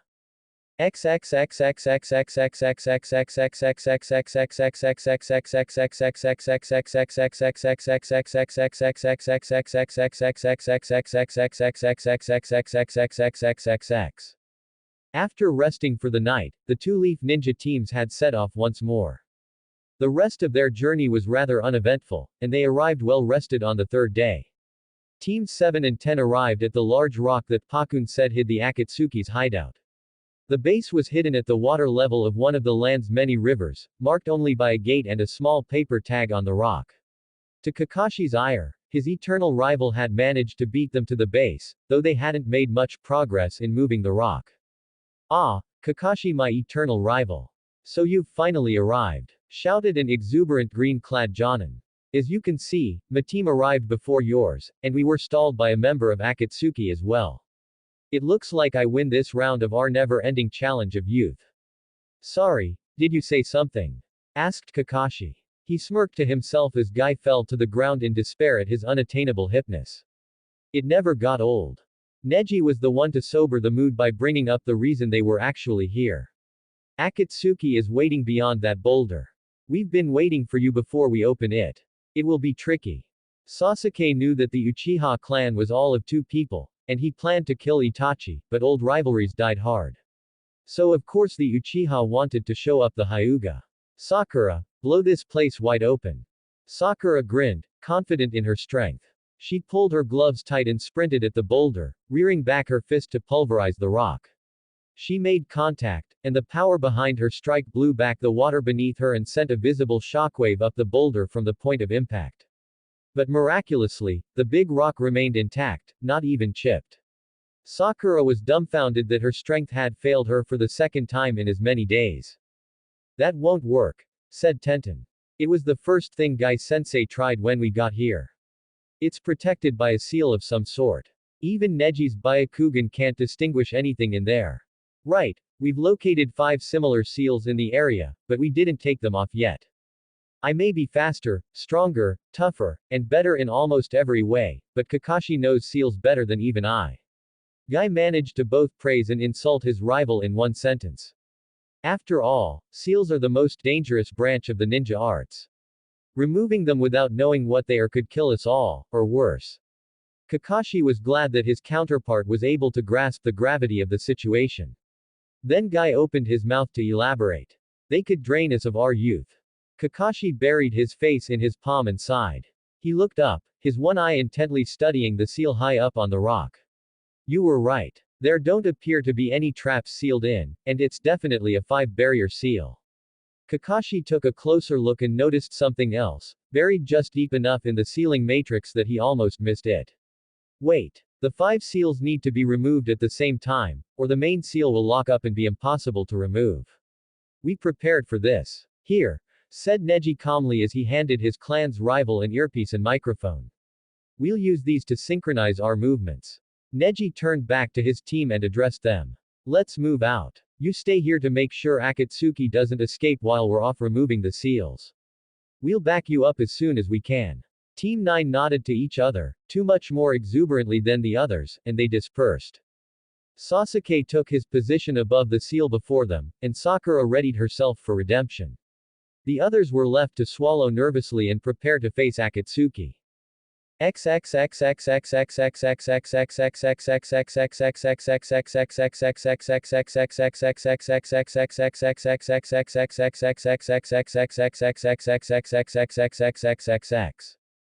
Naruto was unceremoniously woken up from his power nap, not by Deidara, or even Zetsu himself, but by the explosion of the entrance to Akatsuki's hideout. Naruto got off from his impromptu bed and yawned as he stretched. Deidara at least had the manners to look apologetic for not waking him up. Sorry, said Deidara, lowering her head in apology. I didn't think they'd be able to get past the seal. No. It's my fault for not finishing them before. Though it's not like Zetsu to be late, mused Naruto as the dust cleared. The leaf ninja who had unceremoniously kicked down the door were the ones he had been in charge of stalling, which annoyed him further. I thought for sure I delayed you longer than Kisame delayed his leaf ninja. Did you manage to beat them here? Kakashi was the one to respond. Actually they beat us here by several hours. This Kisame, who I can only presume is the same infamous former member of the 7 ninja swordsmen, was less effective than you. Though I'd say he'll soon be infinitely more productive than you. After all, dead men don't do much of anything. Naruto responded not to Kakashi, but Deidara. Aren't they cute when they think they stand a chance? He turned his gaze to the leaf ninja. Unfortunately you're a tad late. We were going to hand him over our own puppeteer as a weapon. He nudged Gaara's corpse with his foot to drive his point home. The action angered the leaf ninja who had been friends with the former jinchuriki, but Granny Chiyo remained calm and stepped forward to address the Akatsuki members. So my grandson did get involved with you wretched people. He may be family, but I won't let him defile the body of a cage from his own village. If you must, give him these instead. The old lady drew out 2 small scrolls and tossed them to the Akatsuki duo. Naruto and Deidara each caught one, and unrolled them to reveal the kanji for mother and father. They're puppets of his parents. I'm not long in this world, one way or another, but perhaps these will save some remnant of my grandson. I doubt it, but okay. These scrolls earned you a chance. Get the cage's body back if you can, said Naruto as he set the scrolls before him. But you'll have to kill 2 of the wretched people that your grandson has allied himself with. Before we begin, Naruto turned his head to see the Uchiha who had spoken up, much to the surprise of all present. You said my jutsu were no match compared to your power, nature's power. What did you mean? Naruto closed his golden eyes to chuckle softly. It's called Sage Mode. As you've already guessed, it gives me more power than you will ever touch in your life, but there are some heavy risks and many requirements. I'll show you one right now. Naruto brought his thumb up to his mouth and bit into it. He performed the 5 hand seals as he jumped up next to Deidara's clay bird that she had made while they were all talking. He slammed his hand down into thin air, and the sealing matrix spread out from his bloody thumb. A large plume of smoke obscured all vision in the enclosed space, but when it cleared, they all wished that they had remained blinded to the danger they now faced. Requirement 1 of Sage Mode. One must have signed a summoning contract. Shouted Naruto from atop the large toad that was now below him. The large red amphibian carried a large shield and staff and wore a black kimono. Naruto stood between the horn-like protrusions on the toad's head, Akatsuki cloak flaring from the displacement of wind the summoning had caused. The leaf ninja were awed, especially Kakashi and Asuma, who recognized the toad summoning contract as one of the things that made Jiraiya of the Sannin as powerful as he was. Their fear turned briefly to wonder however, as the toad spoke. I'm rather clumsy, but I'll try my best Naruto. Let's show them just how powerful the toads can be Gameiken, said Naruto. Gameiken swung his spiked staff at the leaf ninja, who scattered to dodge. His swing followed through a little too far however, and Gameiken lost his balance. The clumsy toad fell backwards and smashed the roof of the cave, causing it to crack. Don't let them get outside, shouted Kakashi, mistaking Gameiken's fall as an intentional tactic employed by the Akatsuki members. Naruto looked down to Gameiken and nodded. Even though there was no way he should have been able to see the gesture, the large red toad got the message and swung at the ceiling again, this time on purpose. The strike had far more power behind it, and as a result the previously damaged ceiling shattered into pieces and collapsed. Gameiken was large enough to take any pieces of rubble that hit him, and Deidara was able to dodge around them on her clay creation.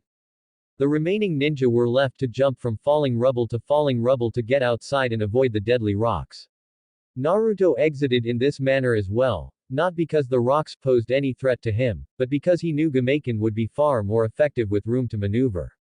As he predicted, Gameiken jumped out of the hole and attempted to crush the leaf ninja upon landing. The leaf ninja scattered to avoid the straightforward attack. As they emerged, Asuma and Kakashi were met by Naruto jumping at them.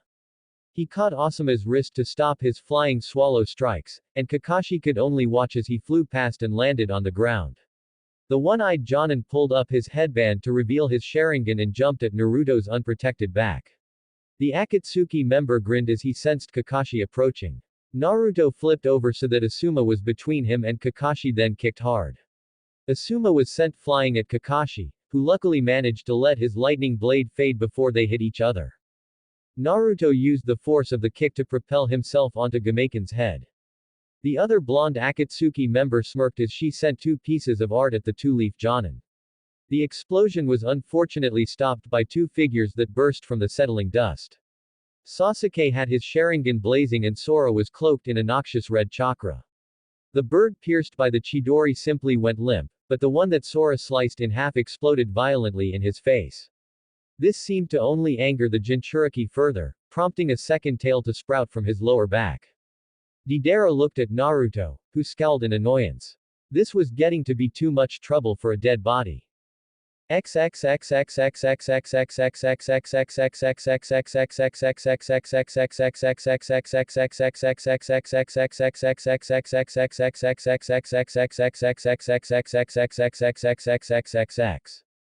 Sakura was less graceful than her male teammate.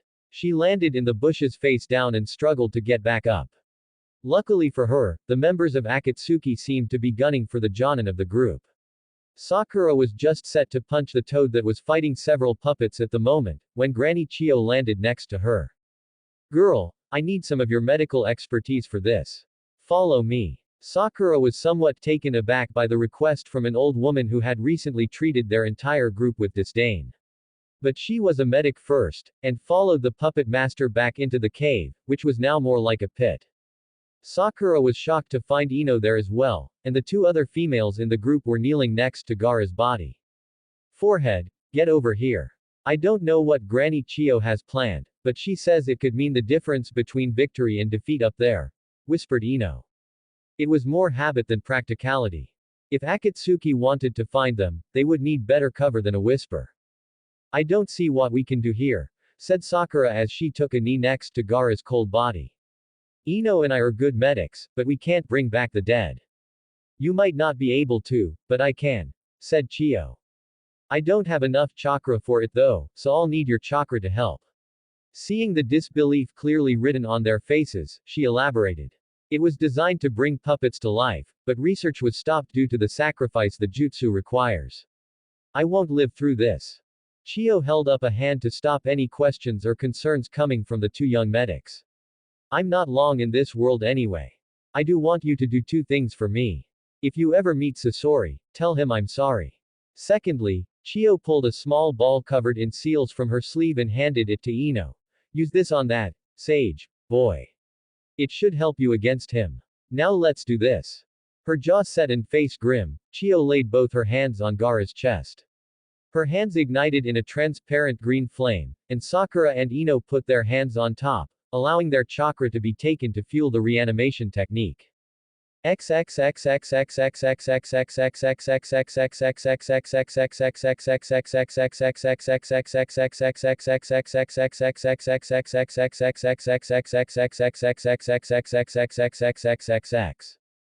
Kakashi jumped back to avoid a straight jab, seen moments ahead thanks to his Sharingan, but it somehow grazed him anyway. Kakashi clearly saw the blow stop several feet from his stomach, but he had been hit regardless. This tactic of trying to give him enough paper cuts to bleed him dry wasn't working. They would clearly need a different strategy. Sasuke and Sora were holding their own against the bomber, but Naruto was beating Kakashi and Asuma almost effortlessly. Asuma, can you buy me a minute? I'm going to use my trump card, said Kakashi as he brought up his hands to cover his Sharingan. Asuma gave him a thumbs up before rushing back in himself. His wind chakra was easily dodged if not flat out ignored by the sage as he tried to land a hit on the third Hokage's son. But Asuma had learned from previous encounters, and allotted himself an additional 3 feet from any given blow. He still felt the hits barely missing him, but they were real grazes, not the kind from before that felt like getting nailed by a sledgehammer.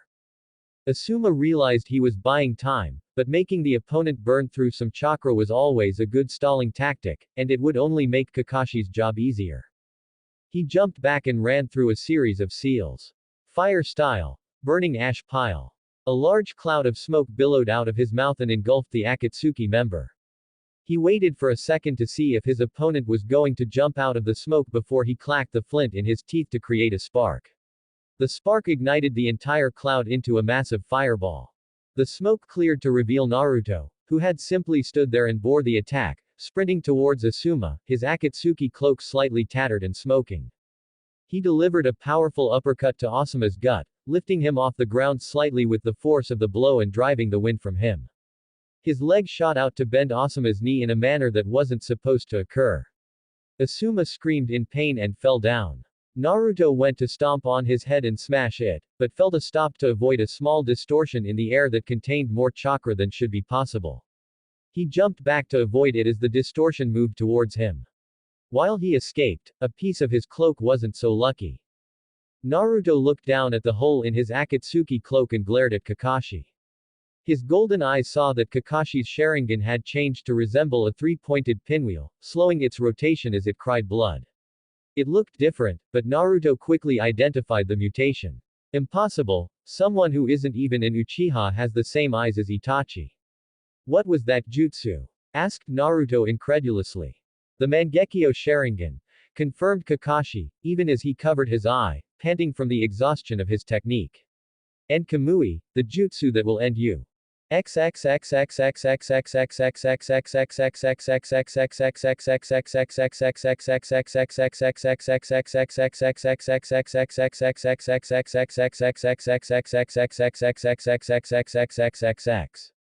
Deidara scowled at the two-leaf ninja below her. The Uchiha had quickly figured out that her explosives were short-circuited by lightning style, something even she hadn't noticed. And the Nine-Tails brat was a juggernaut, not slowing for even the most powerful bombs she felt she could risk. She had bigger bombs, but anything of a higher quality than C1 threatened to kill him. The last thing she wanted to do was kill the blue-haired kid, not if it meant Pain's wrath. She did have Naruto's toad helping her, which had decided to help her instead of Naruto after the puppets it had been fighting disappeared in 10 puffs of smoke. Not that she blamed the guy, Naruto could handle himself and she appreciated the help. The toad, Gamaken if she had heard correctly, swung his split staff down at the duo, who easily dodged the straightforward strike. Itachi's brother actually jumped onto the metal staff and sprinted up its length. He vaulted off of the toad's head and flew towards Deidara's bird, hand-holding a chirping ball of lightning death. Deidara was an S-rank ninja though, and wouldn't fall for an attack like that even as a chunin. Her art gave a particularly strong flap of its wings, and the Uchiha sailed under her harmlessly. Or he would have, if the Chidori in his hand didn't extend a good 20 feet and almost cut her arm off as it bisected her bird. The clay creation shorted out and began to fall to earth. Deidara hurriedly tried to shape the bomb she had been working on into a new mount. Still falling backwards, the Uchiha ran through another set of seals, finishing with a tiger seal. Fire style. Grand fireball. The searing ball of heat shot towards her, and she barely had time to chuck her unfinished blob of clay into the fireball and have it explode to disperse the flames. Even so, she wound up with some nasty burns and a hard landing. She scrambled to her feet in what she hoped was a quick and graceful motion to see the jinchuriki running full tilt towards her. Deidara dodged beneath the blow and struck out with a jutsu she thought she'd never use again. Explosion style. Landmine fist. Her fist exploded violently, sending the jinchuriki flying into the woods. She knew better than to think that had been anything but a lucky blow. Deidara was decent when it came to close combat, but she was no match for a jinchuriki and an Uchiha up close and personal. Deidara quickly bought herself some time with another of her bloodline's signature moves. Explosion style. Landmine priming. Deidara's volatile chakra shot into the ground in small lumps, congregating in pressure-sensitive patches that would blow up violently if anything heavier than a leaf touched them. Not that the makeshift minefield was slowing down her opponents. It quickly became apparent that the Sharingan could see her chakra, and the Uchiha deftly dodged the dangerous detonations. The jinchuriki just ran through them, a limp right arm being the only damage done. The two-leaf ninja drew close, and Deidara tried to remain calm and time her attack perfectly. A jet-black clay creation, a small lizard, emerged from her hand and exploded at her feet. Not her typical fiery explosions of death, but a poof of dark smoke. The two-leaf ninja were too close to stop their attacks, and Deidara figured that the two-tailed menace wasn't thinking clearly enough to use even basic strategy. The three red claws and chirping birds of death collided with flesh, each landing a debilitating, but not fatal, blow. Deidara could only watch from the owl she had created in the smoke and giggle at the two allies dumb enough to take each other out of the game. The Uchiha's wounds were too shallow to be fatal under all but the most incompetent medics in the world. Which was good, since Itachi would tear her limb from limb if she had killed his brother. The blue-haired one gave her pause, as he seemed to get back up more dangerous than ever. A third tail sprouted from the jinchuriki, but faded as soon as the grapefruit-sized hole in Sora's chest was healed. The red chakra faded and he collapsed to the ground unconscious. Deidara grinned. It might have been Naruto's target, but she had just gotten 2 for 1 on this mission. Deidara walked up to the jinchuriki's body carefully, not wanting to be taken off guard by a surprise attack. Her caution was rewarded, not because the blue-haired leaf ninja in front of her jumped up and attacked, but because a green and orange blur shot out of the forest and almost took her head off. Deidara managed to duck in time, but her ponytail almost got hit, and the pain of having her hair indirectly pulled made her wince. A blast of air quickly followed and blew her creation to little bits of clay.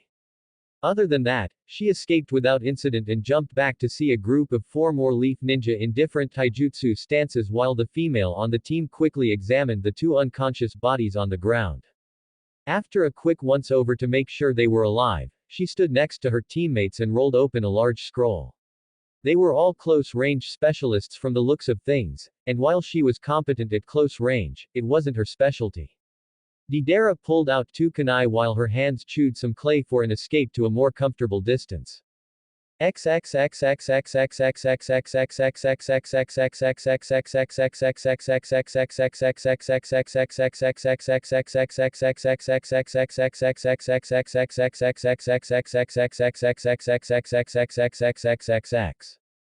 Naruto was running, which was a rare occurrence for him. When he did run, it was in a brutally efficient rush of enemy lines, and he couldn't remember the last time he had actively dodged an attack in such a manner. Still, he was running from the whirling sphere of death that was following him along Kakashi's gaze. The masked Jonin was a good ninja, Naruto could admit that, but he would be damned before he was overcome by an Uchiha wannabe. Naruto changed course and began zigzagging towards Kakashi. That, Kamui, seemed to have one of the same weaknesses as Sage Mode, you couldn't move. Naruto exploited that fact as Kakashi simply stood there and got nailed in the stomach with a full-power Sage Mode punch. The blow probably broke every rib in his body multiple times and messed up his organs something fierce. The blow wouldn't be fatal, but that was something Naruto intended to quickly remedy. Naruto was unprepared when Kakashi grabbed his fist with both hands, holding Naruto close. Kakashi had taken enough pain to justify dying, so Naruto was surprised to find out that not only was he conscious, he was good enough to fight. The Leaf's copycat Kakashi looked up, the action obviously paining him, and locked onto Naruto with one blood-red eye. The Mangekyo Sharingan span wildly as Kakashi gave it the rest of his chakra and whispered the name of his trump card. Kamui. Naruto felt the displacement in the air coalesce from his neck to his knees as his body itself began to warp. Naruto's eyes widened as he recognized the pull on his body and realized he had only seconds, if that, to save himself. He quickly tucked himself into as small a space as possible to fit his entire body into the small black hole. He also shouted the one name that he hoped could save him from this jutsu. Gameiken. The large red toad looked at Naruto and gawked at what he saw, before he too recognized what was happening and what Naruto wanted him to do. It was a long shot, but it was his only hope. The warp point closed in on itself, dragging Naruto along like water down a drain. Blood leaked from Kakashi's left eye once more as his chakra levels plummeted drastically. He could barely remain conscious as he placed his headband back over his Sharingan, but he could rest easy knowing he had defeated a member of Akatsuki for his village and protected his students. Kakashi was about to join his fellow Jonin in blissful slumber, but something made him cling to consciousness. The large red toad that had been summoned earlier was running through a set of seals. Reverse summoning. Kakashi's eye widened and he reached to lift his headband back up, but the intense pain from his left eye stopped him in his tracks. The smoke from where the large red toad had placed his hand on the ground cleared to reveal none other than the Akatsuki member he had just banished to another dimension. His chakra spent, Gameiken returned to Mount Myoboku. Very good Kakashi. If I hadn't been being summoned since I could walk, I wouldn't have recognized that as a space-time jutsu.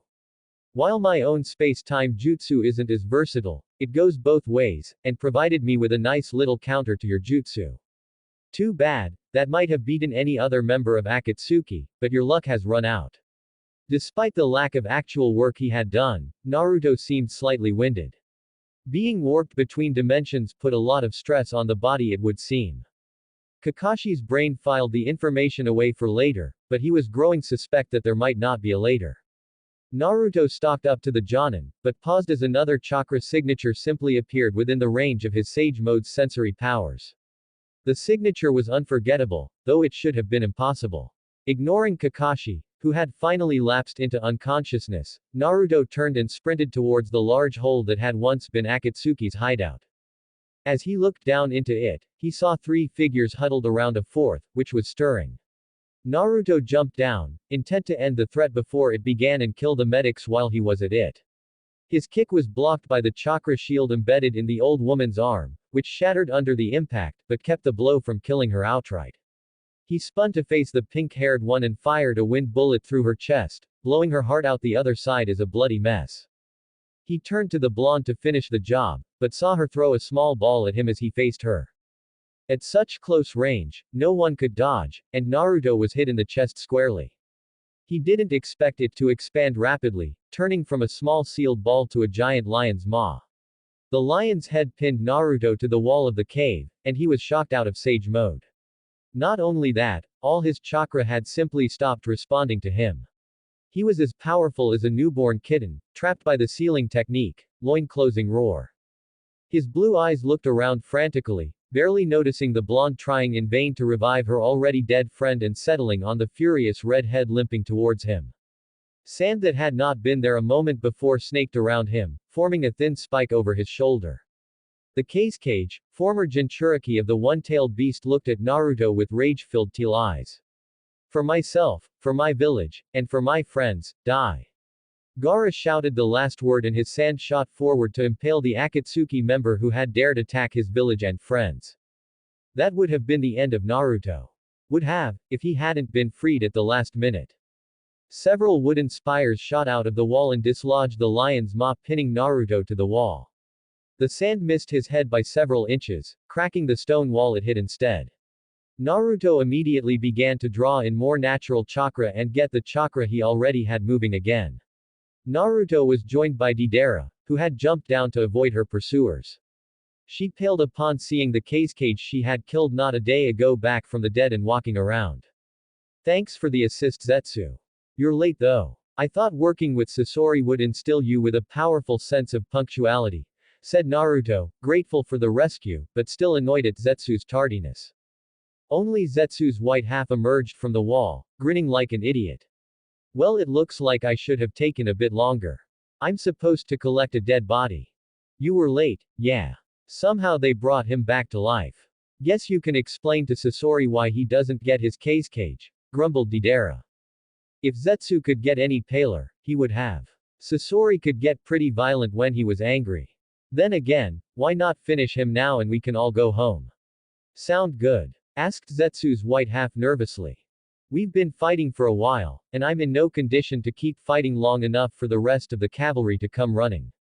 I'd say Deidara is pretty worn out as well, said Naruto. One-tailed beast is good enough for now. We'll get the 9 tails some other time. Here. Naruto tossed Zetsu 2 scrolls from his tattered cloak. These should make it up to Sasori, 1 for our mistake and 1 for yours. Zetsu tipped an imaginary hat to the duo and faded back into the wall. Deidara tossed out a small bird and made a seal to make it grow. The two hopped onto the hawk that emerged from the smoke. The leaf ninja weren't about to let them leave so easily, nor was the formerly deceased Kakashi. His sand shot forward, but was stopped by a mass of locusts that emerged from Deidara's left palm and exploded violently. No one was hurt by the bombs, but by the time the explosions subsided, the 2 Akatsuki members had disappeared without a trace, leaving the survivors to mourn the lives lost to them. Sakura, who had died healing the Kakashi from death, and Granny Chiyo, who had given her life to save Gaara's. I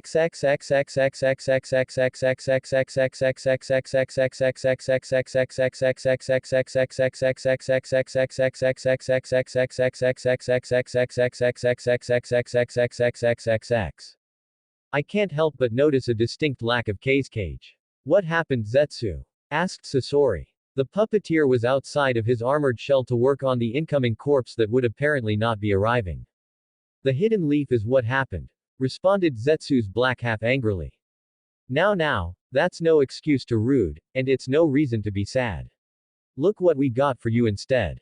Interjected his lighter half. Sasori caught the 2 scrolls and looked in stunned silence at the kanji on them. Mother and father. My first puppets. Sasori quickly broke himself out of the past and pocketed the scrolls. I'll let it slide, but only because 300 is a better number than 299. Zetsu let out a sigh of relief, which his dark half scoffed at. What now? We still have no idea where the 3 tails is, and I haven't come across any leads, asked Zetsu. I might have a spy who has some information on that front. I'm set to meet with him in 10 days at Tenchi Bridge.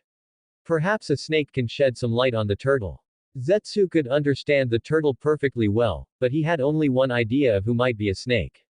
To be honest, the idea made him a tad nervous. Chapter 10. Tenchi Bridge was one of the 3 vital pathways into the land of grass, and it had been built to last. The 3 bridges spanned the deep ravines that riddled the country's borders, providing entry for merchants and civilians. Ninja didn't need to bother with the bridges, as they could simply cross the ravines like they weren't even there, but to the less militant-minded the bridges were vital paths that connected the land to its 3 neighbors. The land of rain lay to the south, the land of fire to the east, and the land of earth in the northwest.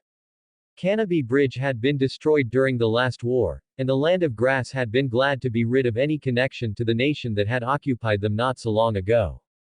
Hozukiho Bridge passed right past the infamous prison of the same name, and was rarely traveled, especially since travelers from the land of rain had been scarce in recent years. Tenchi Bridge however remained a well-traveled route, though it wasn't uncommon to find it empty. The land of grass had few reasons to visit in the first place. It was the lack of enemy ninja presence and presence of the bridge itself that convinced Sasori that Tenchi Bridge would be a good place to meet his spy. Kabuto Yakushi had been an accomplished spy for the Hidden Leaf when he had appeared in the Hidden Sand. His alibi and backstory had been watertight, which made Sasori suspicious. More digging had revealed that Kabuto, a loyal sand ninja, had actually been a loyal mist ninja not too long ago, and a loyal cloud ninja before that. It had pushed Sasori's spy network to the limits, but he had managed to track down Kabuto's origins to the hidden leaf. The pragmatic puppeteer wasn't one to let such talent in his field of expertise slip away, and had recruited the child into his massive spy network. Kabuto had been sent to infiltrate the Hidden Rock Village, and had been good about sending reports to Sasori and the Hidden Leaf. It wouldn't do to have the Leaf grow suspicious of their spy and have him erased for good. He had done well, and Sasori had almost forgotten him when it happened. The Leaf had ordered the boy eliminated anyway, and through some contrived circumstances, he had ended up in the employ of Orochimaru. It would appear that Sasori had not been the only person keeping an eye on the silver-haired spy. Never one to let an opportunity pass, Sasori had tasked Kabuto Yakushi with spying on Orochimaru himself. And now he hoped that placing a mole in the snake's den would come to fruition with a lead on the three tails. Orochimaru was known to have spent his years after, and even before, his defection from the Hidden Leaf partaking in horrid experiments to achieve perfection. As rare as they were, tailed beasts would be at least justify some looking into. These thoughts kept Sasori occupied as he readied his questions for his contact. He knew sneaking away from Orochimaru would be difficult, and had no wish to lose such a valuable spy, even if it meant arriving early and waiting. He sat inside his armored puppet Hirako, senses trained outwards and mind focused inwards until a hooded and cloaked figure flickered into existence next to him. I trust I didn't keep you waiting too long, Lord Sasori. No. I arrived early. You're on time, grunted Sasori through Hirako's armor. I hate keeping others waiting, but I hate being kept waiting myself even more. So why don't you come out so we can start this already? Kukuku, laughed a pale man as he rose from the boards of the bridge. I thought for sure I had hidden my presence. Oh well, if Akatsuki was made of weaklings, it wouldn't be worth the effort. He stepped out of the ground entirely, long black hair clashing with his ghostly pale skin. The purple eyeliner might have been seen as feminine if it didn't draw attention to his golden eyes, the pupil aslit. The long tongue that he licked his lips with completed the appearance of a snake that had found what it wanted. Orochimaru, stated Sasori, as though he were interrupted by one of the most feared traitors in the world on a daily basis. Did you follow my spy here, or did he sell me out? I want to know whether there will have to be blood before we're done here, and whose it will be. Kabuto swallowed, taking a step away from his former master towards the snake Sanin. No need to get antsy, Sasori, said Orochimaru. I was just a tad interested in this Akatsuki group. They seemed like strong people, so I thought I might use them to further my own goals. Imagine my surprise when my own trusted medic was a spy for them all along. I followed him of my own accord to meet with you directly. Akatsuki is not a tool to be used, Snake. You'd be the one more likely to end up dead if you crossed us, warned Sasori. I have no intention of fighting you. I was just wondering why I wasn't included. I think I'd be a good addition to an organization hunting jinchuriki, said Orochimaru, examining his nails in feigned disinterest. Akatsuki only has 10 members at any given time. And while some are full with idiots and fools, they are all full just the same. There is no room for you in Akatsuki, growled Sasori. Shame. I even tracked down my tailed beast too, said Orochimaru as he looked up from his right hand to gaze intently at Sasori with an infuriatingly cocky grin on his face. But if Akatsuki doesn't want to know where the three tails is, I suppose I could find use of it for myself. Perhaps it would make a tasty soup. As I said before, Akatsuki is not accepting new members. However, in exchange for the information on the tailed beast's whereabouts, Akatsuki will assist you in your goals, and you will be immediately inducted as a member should one of the current ones die, offered Sasori. Orochimaru's smile got wider, if such a thing were possible. I had hoped you would see things my way, Sasori. I'll give you back your spy. Kabuto will show you where we've found the turtle. And I'll be waiting for that letter of acceptance with bated breath. Sasori would have to be deaf to miss the sarcasm and arrogance in his voice as Orochimaru's pale skin slowly turned brown and he collapsed into a puddle of mud. I'll have word with you about checking to be sure you aren't followed later, grunted Sasori. For now, take me to the tailed beast.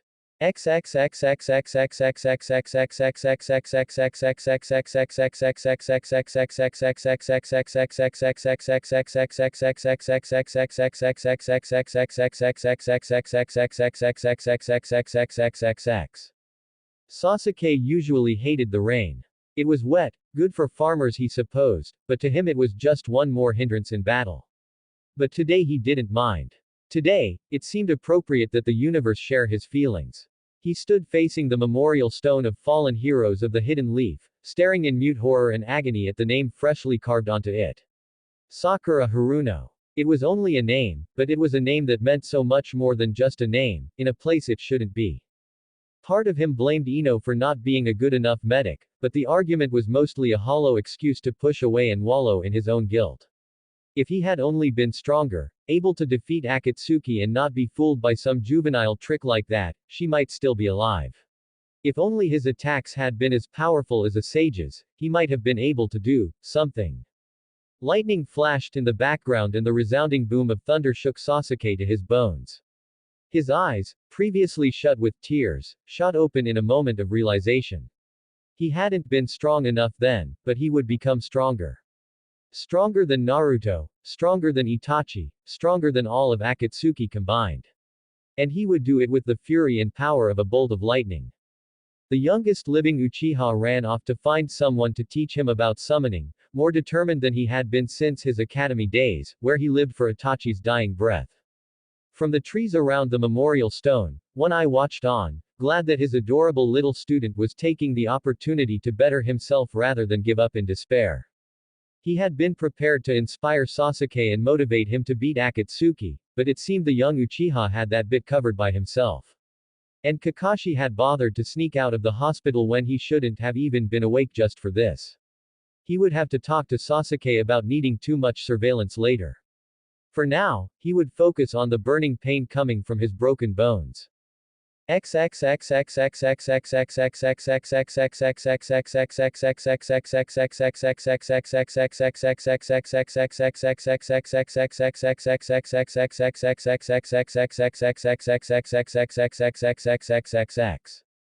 If I ever become a traveling hermit, I want you to kill me, complained Kisame. This whole, traveling where the wind takes me, crap makes it way harder to find someone that it should be. If you became difficult to find I wouldn't bother hunting you down, countered Itachi. Besides, we've found him now. Itachi gestured to the canyon they overlooked from their vantage point. They had been traveling the land of Earth for some time now, eager to prove themselves once more after their debacle with the Mizukage. They had managed to track Roshi, the jinchuriki of the Four Tails, across the countryside, always one step behind the wandering hermit. But now, looking down into the canyon, Kisame could see the small campfire giving off a warm light. It was the same fire that betrayed the jinchuriki's position, though Roshi probably had confidence that he could beat any simple bandits that found his campsite. Unfortunately for him, Akatsuki was no group of bandits that had stumbled across some traveler.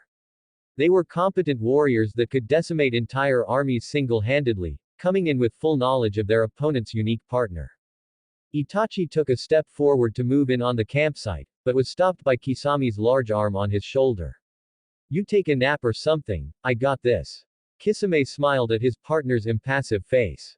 It's my fault that Yagura ate it anyway, so I'll handle this guy by my lonesome. Yes, it was your fault. Despite Itachi's condemning tone, Kisame simply laughed. I'll see you when you're done for the ceiling. Sure thing. Kisame hefted Samahata over his shoulder and trekked into the valley to get his target. The land of Earth's hot climate had left the canyon destitute of any plant life bigger than a shrub, and the jinchuriki spotted Kisame from some distance. Apparently news of the Kage's death and Akatsuki hadn't reached his ears yet, and Roshi simply sat eating his dinner as Kisame drew near. So, Akatsuki has found me already, eh? Apparently word had reached him then. I hope you'll let a doomed man finish one last meal. It'd be a shame waste a perfectly good fish. Kisame didn't reply, but he did simply stand there for a minute as Roshi finished off the last bit of his dinner. So are we going to do this the easy way, or the hard way? Doomed man and last meal don't sound like the words of a man who'll fight for every breath, asked Kisame, though he would eat his Akatsuki cloak if it were as simple as that. If it were my life on the line, I'd go quietly. I've lived longer than most people in this world have any right to, said Roshi quietly before looking up, his eyes showing his inner resolve. But I don't think you're collecting tailed beasts to store in a pretty showcase. I can't allow the lives of those important to me to be endangered, so I trust you understand why I'll fight with all I have. Yeah, no hard feelings, said Kisame before he leveled Samahata an inch from Roshi's nose. To the red-haired hermit's credit, he didn't move at all. Just hard blows. With that, Kisame lunged forward, Samahata almost going through Roshi's face. The old jinchuriki managed to jump out of range at the last second, running through hand seals as he flew backwards. Lava style. Exploding hell balls. Roshi stomped his foot on the ground, causing several circles of rock to rise to eye level. Kisame hated earth-style jutsu, because even if Samahata ate all the chakra behind the technique, you still had a large boulder hurtling towards you. The circles of earth bowed in the middle and launched at Kisame once they had collapsed in on themselves, leaving Kisame to stare down the balls of rock shooting towards him. Samahata cut through the first one, and while his sword couldn't talk, Kisame could sense it complaining about the hot lava inside the sphere. The next two hurtled past him on either side harmlessly, striking where he would be if he hadn't have dodged. Kisame knew that it couldn't be that easy, and his suspicion was confirmed when the spheres of lava-filled rock exploded next to his head, sending lava and rock shrapnel flying in every direction.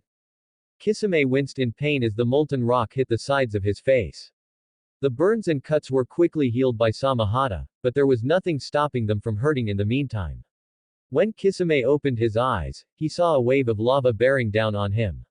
He tossed Samahata into the air and sprinted through the hand seals of his own technique. He finished, and didn't waste any time balancing his chakra for maximum chakra efficiency. Water style. Exploding water shockwave. Thousands of gallons of water were vomited out of Kisame's mouth, and he was soon standing on top of a tidal wave of equal size to the molten death coming towards him. Kisame caught Samahata and balanced the deadly blade on his shoulder. The two waves collided with a hiss of steam. Kisame was trained to fight in the mist though, and that gave him a distinct advantage. Or so he thought. Kisame ran at the jinchuriki, drawing back Samahata to drain his chakra. He went for the legs, and was shocked when Roshi jumped. The old man's foot became cloaked in a noxious red chakra before it shot out at Kisame's face. The shark managed to get a hand between the blow and his face, but he still went flying back. Kisame dug Samahata into the ground to slow himself down and landed on his feet. How were you able to sense me in the mist? I'm one of the best in the world at silent killing, asked Kisame. The four tails chakra had receded almost immediately, which made Kisame think that perhaps the old man couldn't use the chakra for more than a second. The earth is my ally, and you might have well been an earthquake heading towards me, answered Roshi. But I see you aren't an opponent I can hold back on, much. With that, Roshi was engulfed in a torrent of red.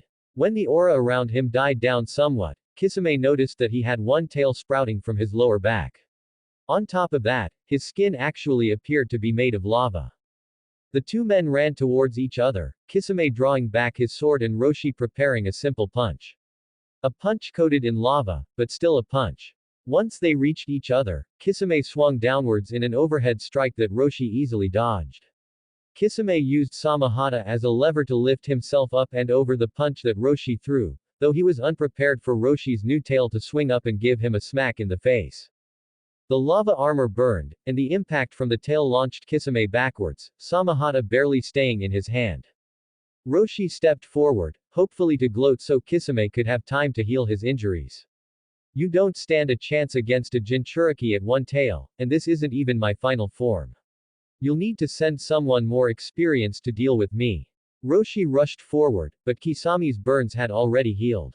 Expecting his opponent to be writhing on the ground in pain, Roshi was taken by surprise when Kisame leapt up and hit him in the stomach with Samahata. The shark sword was stopped by Roshi's lava armor, but Kisame quickly flipped the jinchuriki, using his beloved sword like a common bandit's club. Samahata still ate all of Roshi's spicy chakra though, and the jinchuriki landed without his cloak of lava, though relatively unharmed. That's one nasty sword. Let's see how much chakra it can absorb though. Roshi's chakra flared once again, the sheer force cracking the ground beneath him. Four tails emerged this time, and Kisame readied his water prison shark dance, though he was still hoping to avoid using it. Flower Fruit Mountain. Roshi slammed his hands on the ground, and the ground beneath Kisame began to buckle upwards. The Akatsuki member's eyes widened as he felt the heat from the ground a moment before it broke. The area had temporarily been turned into a volcano, and the eruption sent massive quantities of lava shooting upwards. Kisame spat up a massive dome of water as Samahata fused to his body. A tail emerged from the tailless-tailed beast's back as his hands developed webbing. Fins grew from his arms and head and his whole demeanor became more shark-like. The volcanic eruption below and the small ocean above cancelled each other out in a massive amount of steam. The two monsters didn't wait for it to clear up before they attacked though. Water Style. Aqua Jet. Kisame shot a jet of concentrated water from his mouth as Roshi ran at him, covered entirely in his tailed beast's chakra. The hidden rock ninja rolled out of the way easily, a testament to his years of experience. Roshi finished his seals as he righted himself. Lava Style. Fire Pledge. A plume of lava erupted from the ground in front of Roshi. Kisame was confused by such a useless attack, when another pillar of lava shot up from the ground, this time a little bit closer. Within seconds, the columns of fire had shot towards Kisame, swerving before they hit him to encircle him with the flames. Kisame felt the ground beneath him flare with chakra, indicating a finishing plume much more powerful than the ones meant to entrap him. It burned like hell, but Kisame leapt through the ring of fire that surrounded him. Samahata healed his wounds, or rather he did, since he and Samahata were one being at the moment. The sizzling stopped as the final burns were healed. Kisame looked up to see a lava-armored jinchuriki in his face, jaw open to unrealistic proportions and about to take a large bite out the Akatsuki member. Fire Style. Fire Fang. Somehow Roshi managed to call out his attack even when his mouth was open wide enough to swallow Kisame's head. The shark man acted on instinct, and his thick tail smacked Roshi away. The lava armor left some bad burns on his tail, but Kisame ignored it. The burns would heal soon enough. Right now he had to get the momentum of the fight back on his side. While Roshi was still recovering from the blow, Kisame formed a quick seal and spat out a small volume of water. Roshi righted himself to land on his feet, though the speed of his travel had him skidding short distance. He looked at Kisame to see the man rushing him with Samahata back in his hands. The sword had seemed vital to Kisame's fighting strategy, which is why Roshi wasn't expecting Kisame to throw the sword at him like a large shuriken. The strategy was effective though, and Roshi was smacked across the face with the blade. Kisame rushed in immediately afterwards to press his advantage, delivering a solid blow to Roshi's face, which had been robbed of its protective and destructive chakra by Samahata's appetite. The blow sent Roshi flying back head over heels, but his decades of experience wouldn't been beaten that easily. His tails quickly righted him as the burning chakra covered his face once again.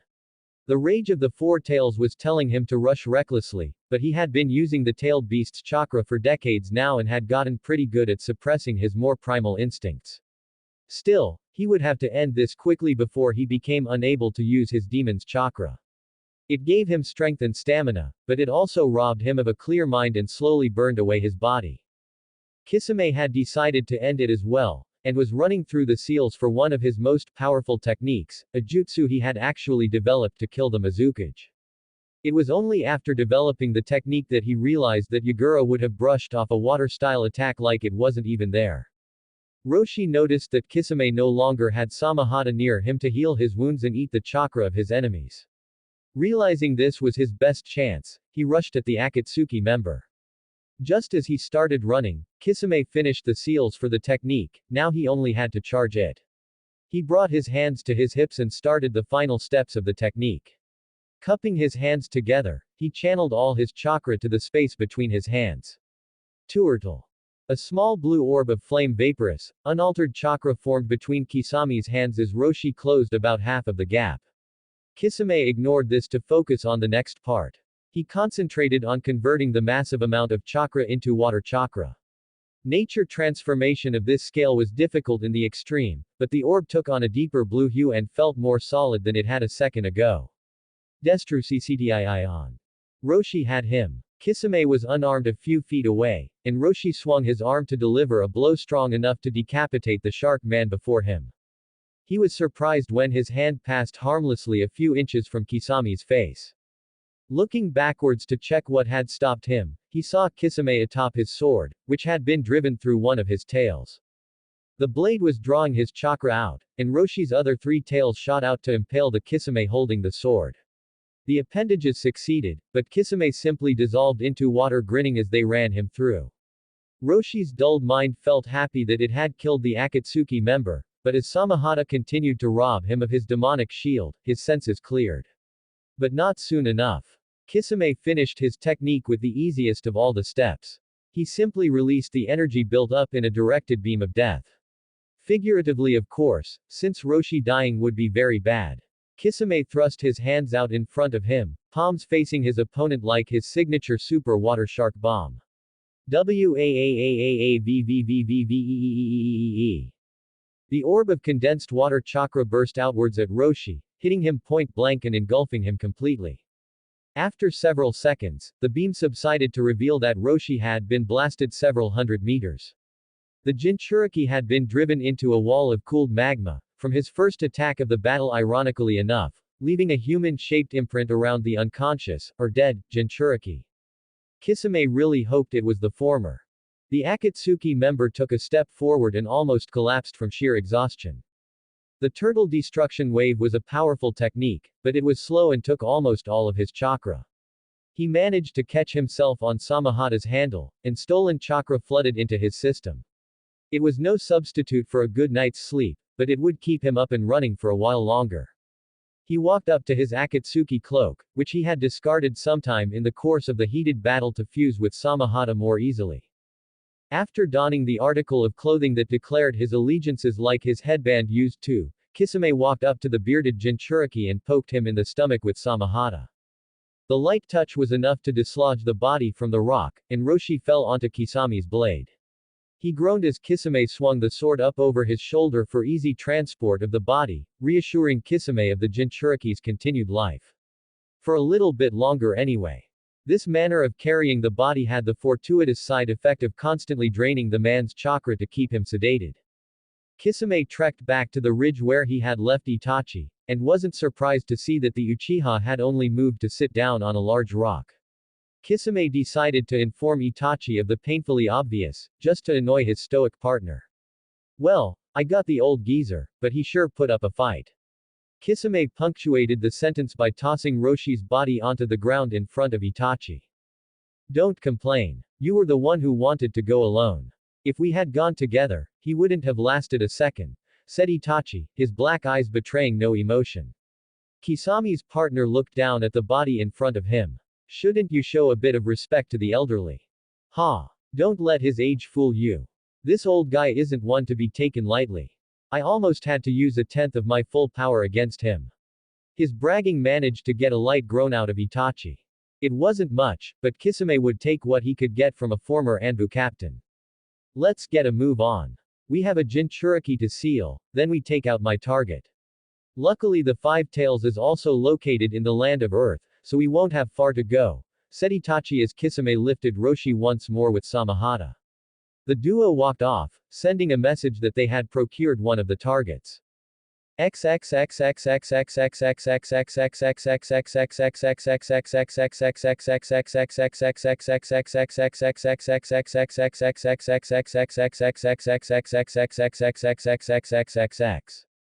Sasori and Zetsu were rather annoyed. Orochimaru's tip had proven accurate, but the location that it had led them was rather frustrating. Su, began Zetsu, beating around the bush, I don't suppose, do you have any puppets that can swim? No. And I'm guessing your underground transportation won't assist in getting the 3 tails out of the lake either, grumbled Sasori, who was grumbling even inside Hirako. No, responded Zetsu. I may have something that could help, but I'm still ironing out the details.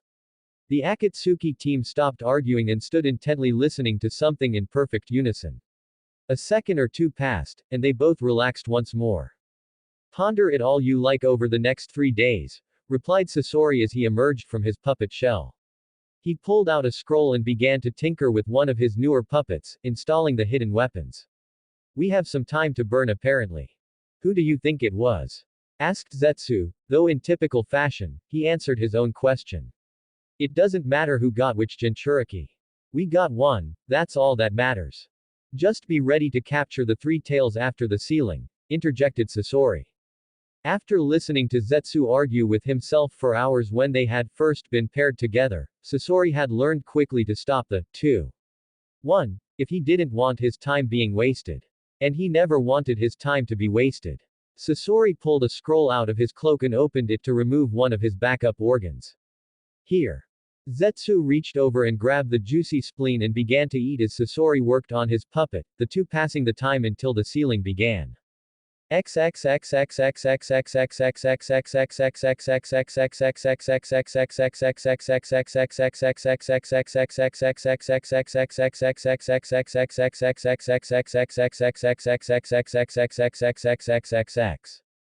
Damn it, Kakuzu. Why you old fuckers so slow all the time?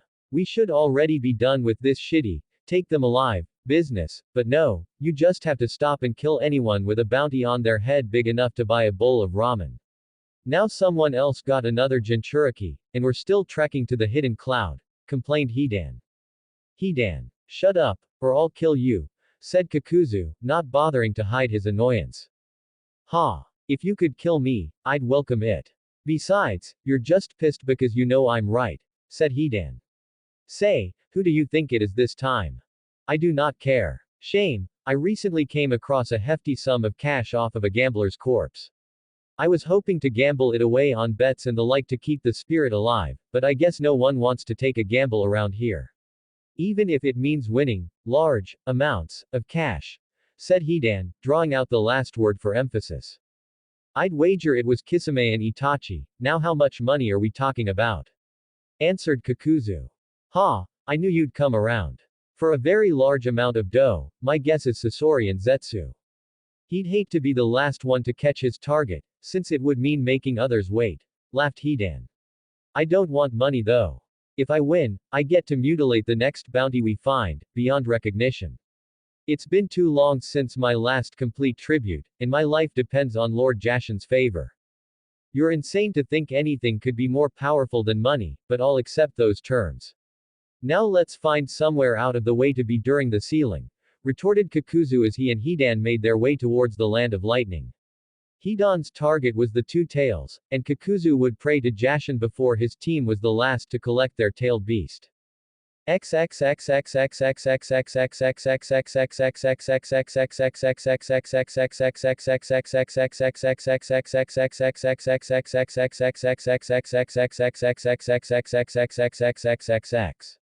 Ino was inconsolable after Sakura's death. She spent most of her time crying in her room or visiting Kakashi at the hospital. The Jonin's ribs had been shattered and his internal organs had practically been liquefied. It was only because of Tsunade's unparalleled medical skill that his ninja career had survived. She had been so furious at him for sneaking out of the hospital early, the Hokage had almost forgotten the loss of her apprentice temporarily. But Sakura's death was inescapable. Ino had gotten better though. The pain was still there, but it wasn't as raw as it had been. The blonde Yamanaka had decided that morning to check up on her other teammate, and console Sasuke as best she could. This was more difficult than she had thought, since Sasuke had apparently not just been sitting at home like she had. Kakashi had only seen the Uchiha when he had barged in and more or less interrogated Kakashi on all he knew about summoning.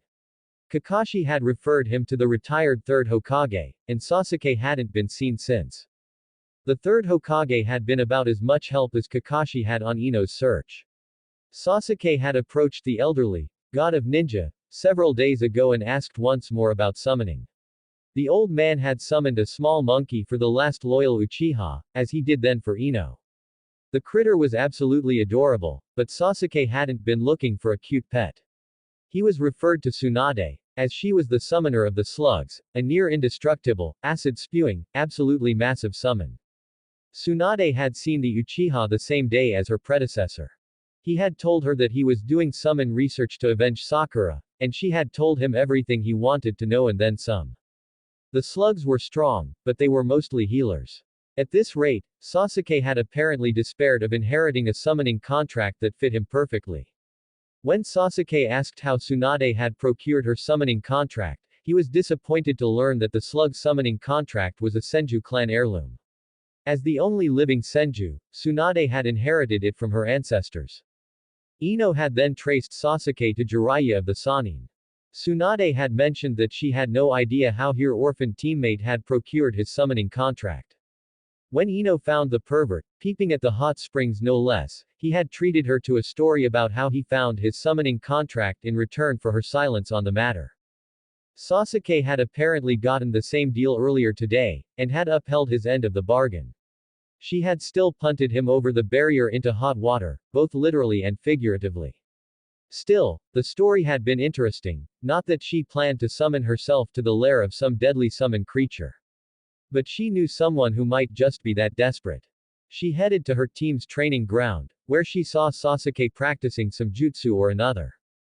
She couldn't name it, but something held her back from making her presence known. Perhaps it was Sasuke's look of sheer concentration, or maybe the fact that she had some idea as to what he was up to. Sasuke finished the short series of seals and slammed his palms on the ground. Even from across the training ground, Ino heard the name of the technique he had just used. Reverse summoning technique. Ino finally gained the courage to approach her teammate, but by then he had disappeared in a cloud of smoke.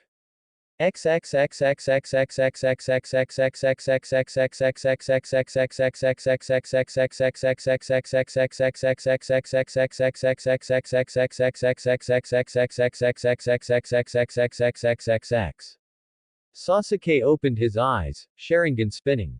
He remembered Jiraiya's warning, and as despicable he was as a human being, he was a damn good ninja. Just because Jiraiya had befriended his summons within minutes of arriving, Sasuke may have entered the lair of some deadly beast that wanted no relations with him past dinner. Several seconds passed, and Sasuke allowed himself to sheath his sword and take in his surroundings. He found himself with very little to look at beyond the sky. On an impulse, he looked down, and his eyes widened in wonder. He was at the peak of a large mountain that rose above the clouds. Mountain was generous though, the rock he was standing on was better described as a spire, jutting up from the earth to awe-inspiring heights. Looking around, Sasuke saw smaller spires shooting up out of the cloud cover several hundred feet below him. A loud cawing noise drew his attention upwards once more. Sasuke wondered briefly what could possibly be higher than him, and his question was answered a second later. A large hawk swept down at him, striking out with razor-sharp talons. Sasuke managed to block the strike with his sword, but the impact still drove him off the edge of the rocky pinnacle. Deciding to cut his losses, Sasuke let the hawk carry his sword off as he landed vertically on the rock face. His Sharingan noticed the otherwise invisible blades of wind coming to chop him into mincemeat. There were many blades arrayed in seemingly no order at all, which would have made them impossible to dodge. Unless one had all-seeing eyes. Sasuke weaved and dodged around the rocky peak, avoiding every blade of wind that left deep gouges in the rock. He looked up to see the hawk from earlier beat its wings once more with a loud cry. He dodged all of these ones too, but they distracted him from the hawk moving upwards. The bird fell into a steep dive at Sasuke. The Uchiha's Sharingan was all that allowed him to track the fast movement. He managed to jump off of the rock face in time to dodge the speeding predator. He locked eyes with the winged beast as it passed him, and time seemed to stop as he gazed into the golden eyes of the brown bird. Deciding that slicing off one of the hawk's wings wouldn't earn its respect as, Sasuke settled for a simple genjutsu. Simple for the Sharingan anyway, it was likely no normal genjutsu user would achieve a genjutsu of this level in their lifetime. The bird's eyes had 3 dots come into being, making it closely resemble a golden version of the Sharingan as it swooped around to catch Sasuke on its back. The bird then flew off to carry Sasuke off to the tallest of the spires, which was amazingly carved into a tower at the highest levels. The bird landed on the top, which was a large nest. Sasuke wondered why the bird flew him here when it flew away. The bird had the decency to leave behind his sword, which he appreciated. Sasuke had no idea what he should do when a large mound on the other side of the nest moved. The mound revealed itself to be an enormous hawk which simply gazed at Sasuke for a short time. The Uchiha was really hoping the bird didn't attack him, since he was still winded from his previous fight at such a high altitude. Luckily, the hawk made the first move, and it wasn't one to eat him. I can't remember the last time the hawks had a visitor that was anything more than a tasty snack. Why have you come here? Asked the bird. Sasuke was taken aback, both because the hawk had talked, and because it sounded distinctly female. He had known summons could talk, but the previous hawk's simply screeches had led him to believe the hawks were less intelligent than other summons like the toads or slugs. Sasuke started when he realized that the large female hawks was waiting for his response, and looking hungrier every second she was kept waiting. I need a summon capable of matching the level of the opponents I face. A summon that can teach me about Sage Mode, answered Sasuke. The hawk's eyes narrowed. Sage Mode is one of the most guarded secrets of the summons. Only a few know of its existence, even fewer know how to use it. Besides, you would have to be the summoner of whatever creature decided to teach you. So do you know how to use Sage Mode? I'll agree to be your summoner if you're willing to teach me, responded Sasuke, allowing a tinge of hope to seep into his voice. You are in no position to be taught anything except what the inside of a raptor looks like. Shrieked the large bird of prey. Their high-pitched calls did not lend themselves well to low tones and shouting. Sasuke placed his hand on his sword, ready to retreat at a moment's notice.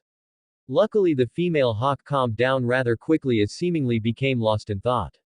Still, Takamaru attests to the sharpness of your eyes. Out of respect for your prowess, I'll offer you a deal. What kind of deal? Asked Sasuke warily, though he took a step away from the edge of the nest towards the hawk. If you agree to be our summoner or not, we will let you go. If you become our summoner though, we will teach you Sage Mode if we know it. You run the risk of simply getting one of the hundreds of summons that know nothing about the workings of Sage Mode, but you will not sign another contract until death. That is the deal. Do we have an agreement? Asked the hawk. She reached into the tangled mess of twigs and feathers and withdrew a scroll with her beak. It was tiny compared to her, but was probably a meter across and who knew how long. Sasuke looked down at the scroll, and raised his hand to his mouth. He bit down hard, and blood ran freely from his thumb. Where do I sign? That's it for this part. If you enjoyed it then like, share and subscribe for the next video as it's going to be more interesting, and also check out my other playlists, hope you would like them too.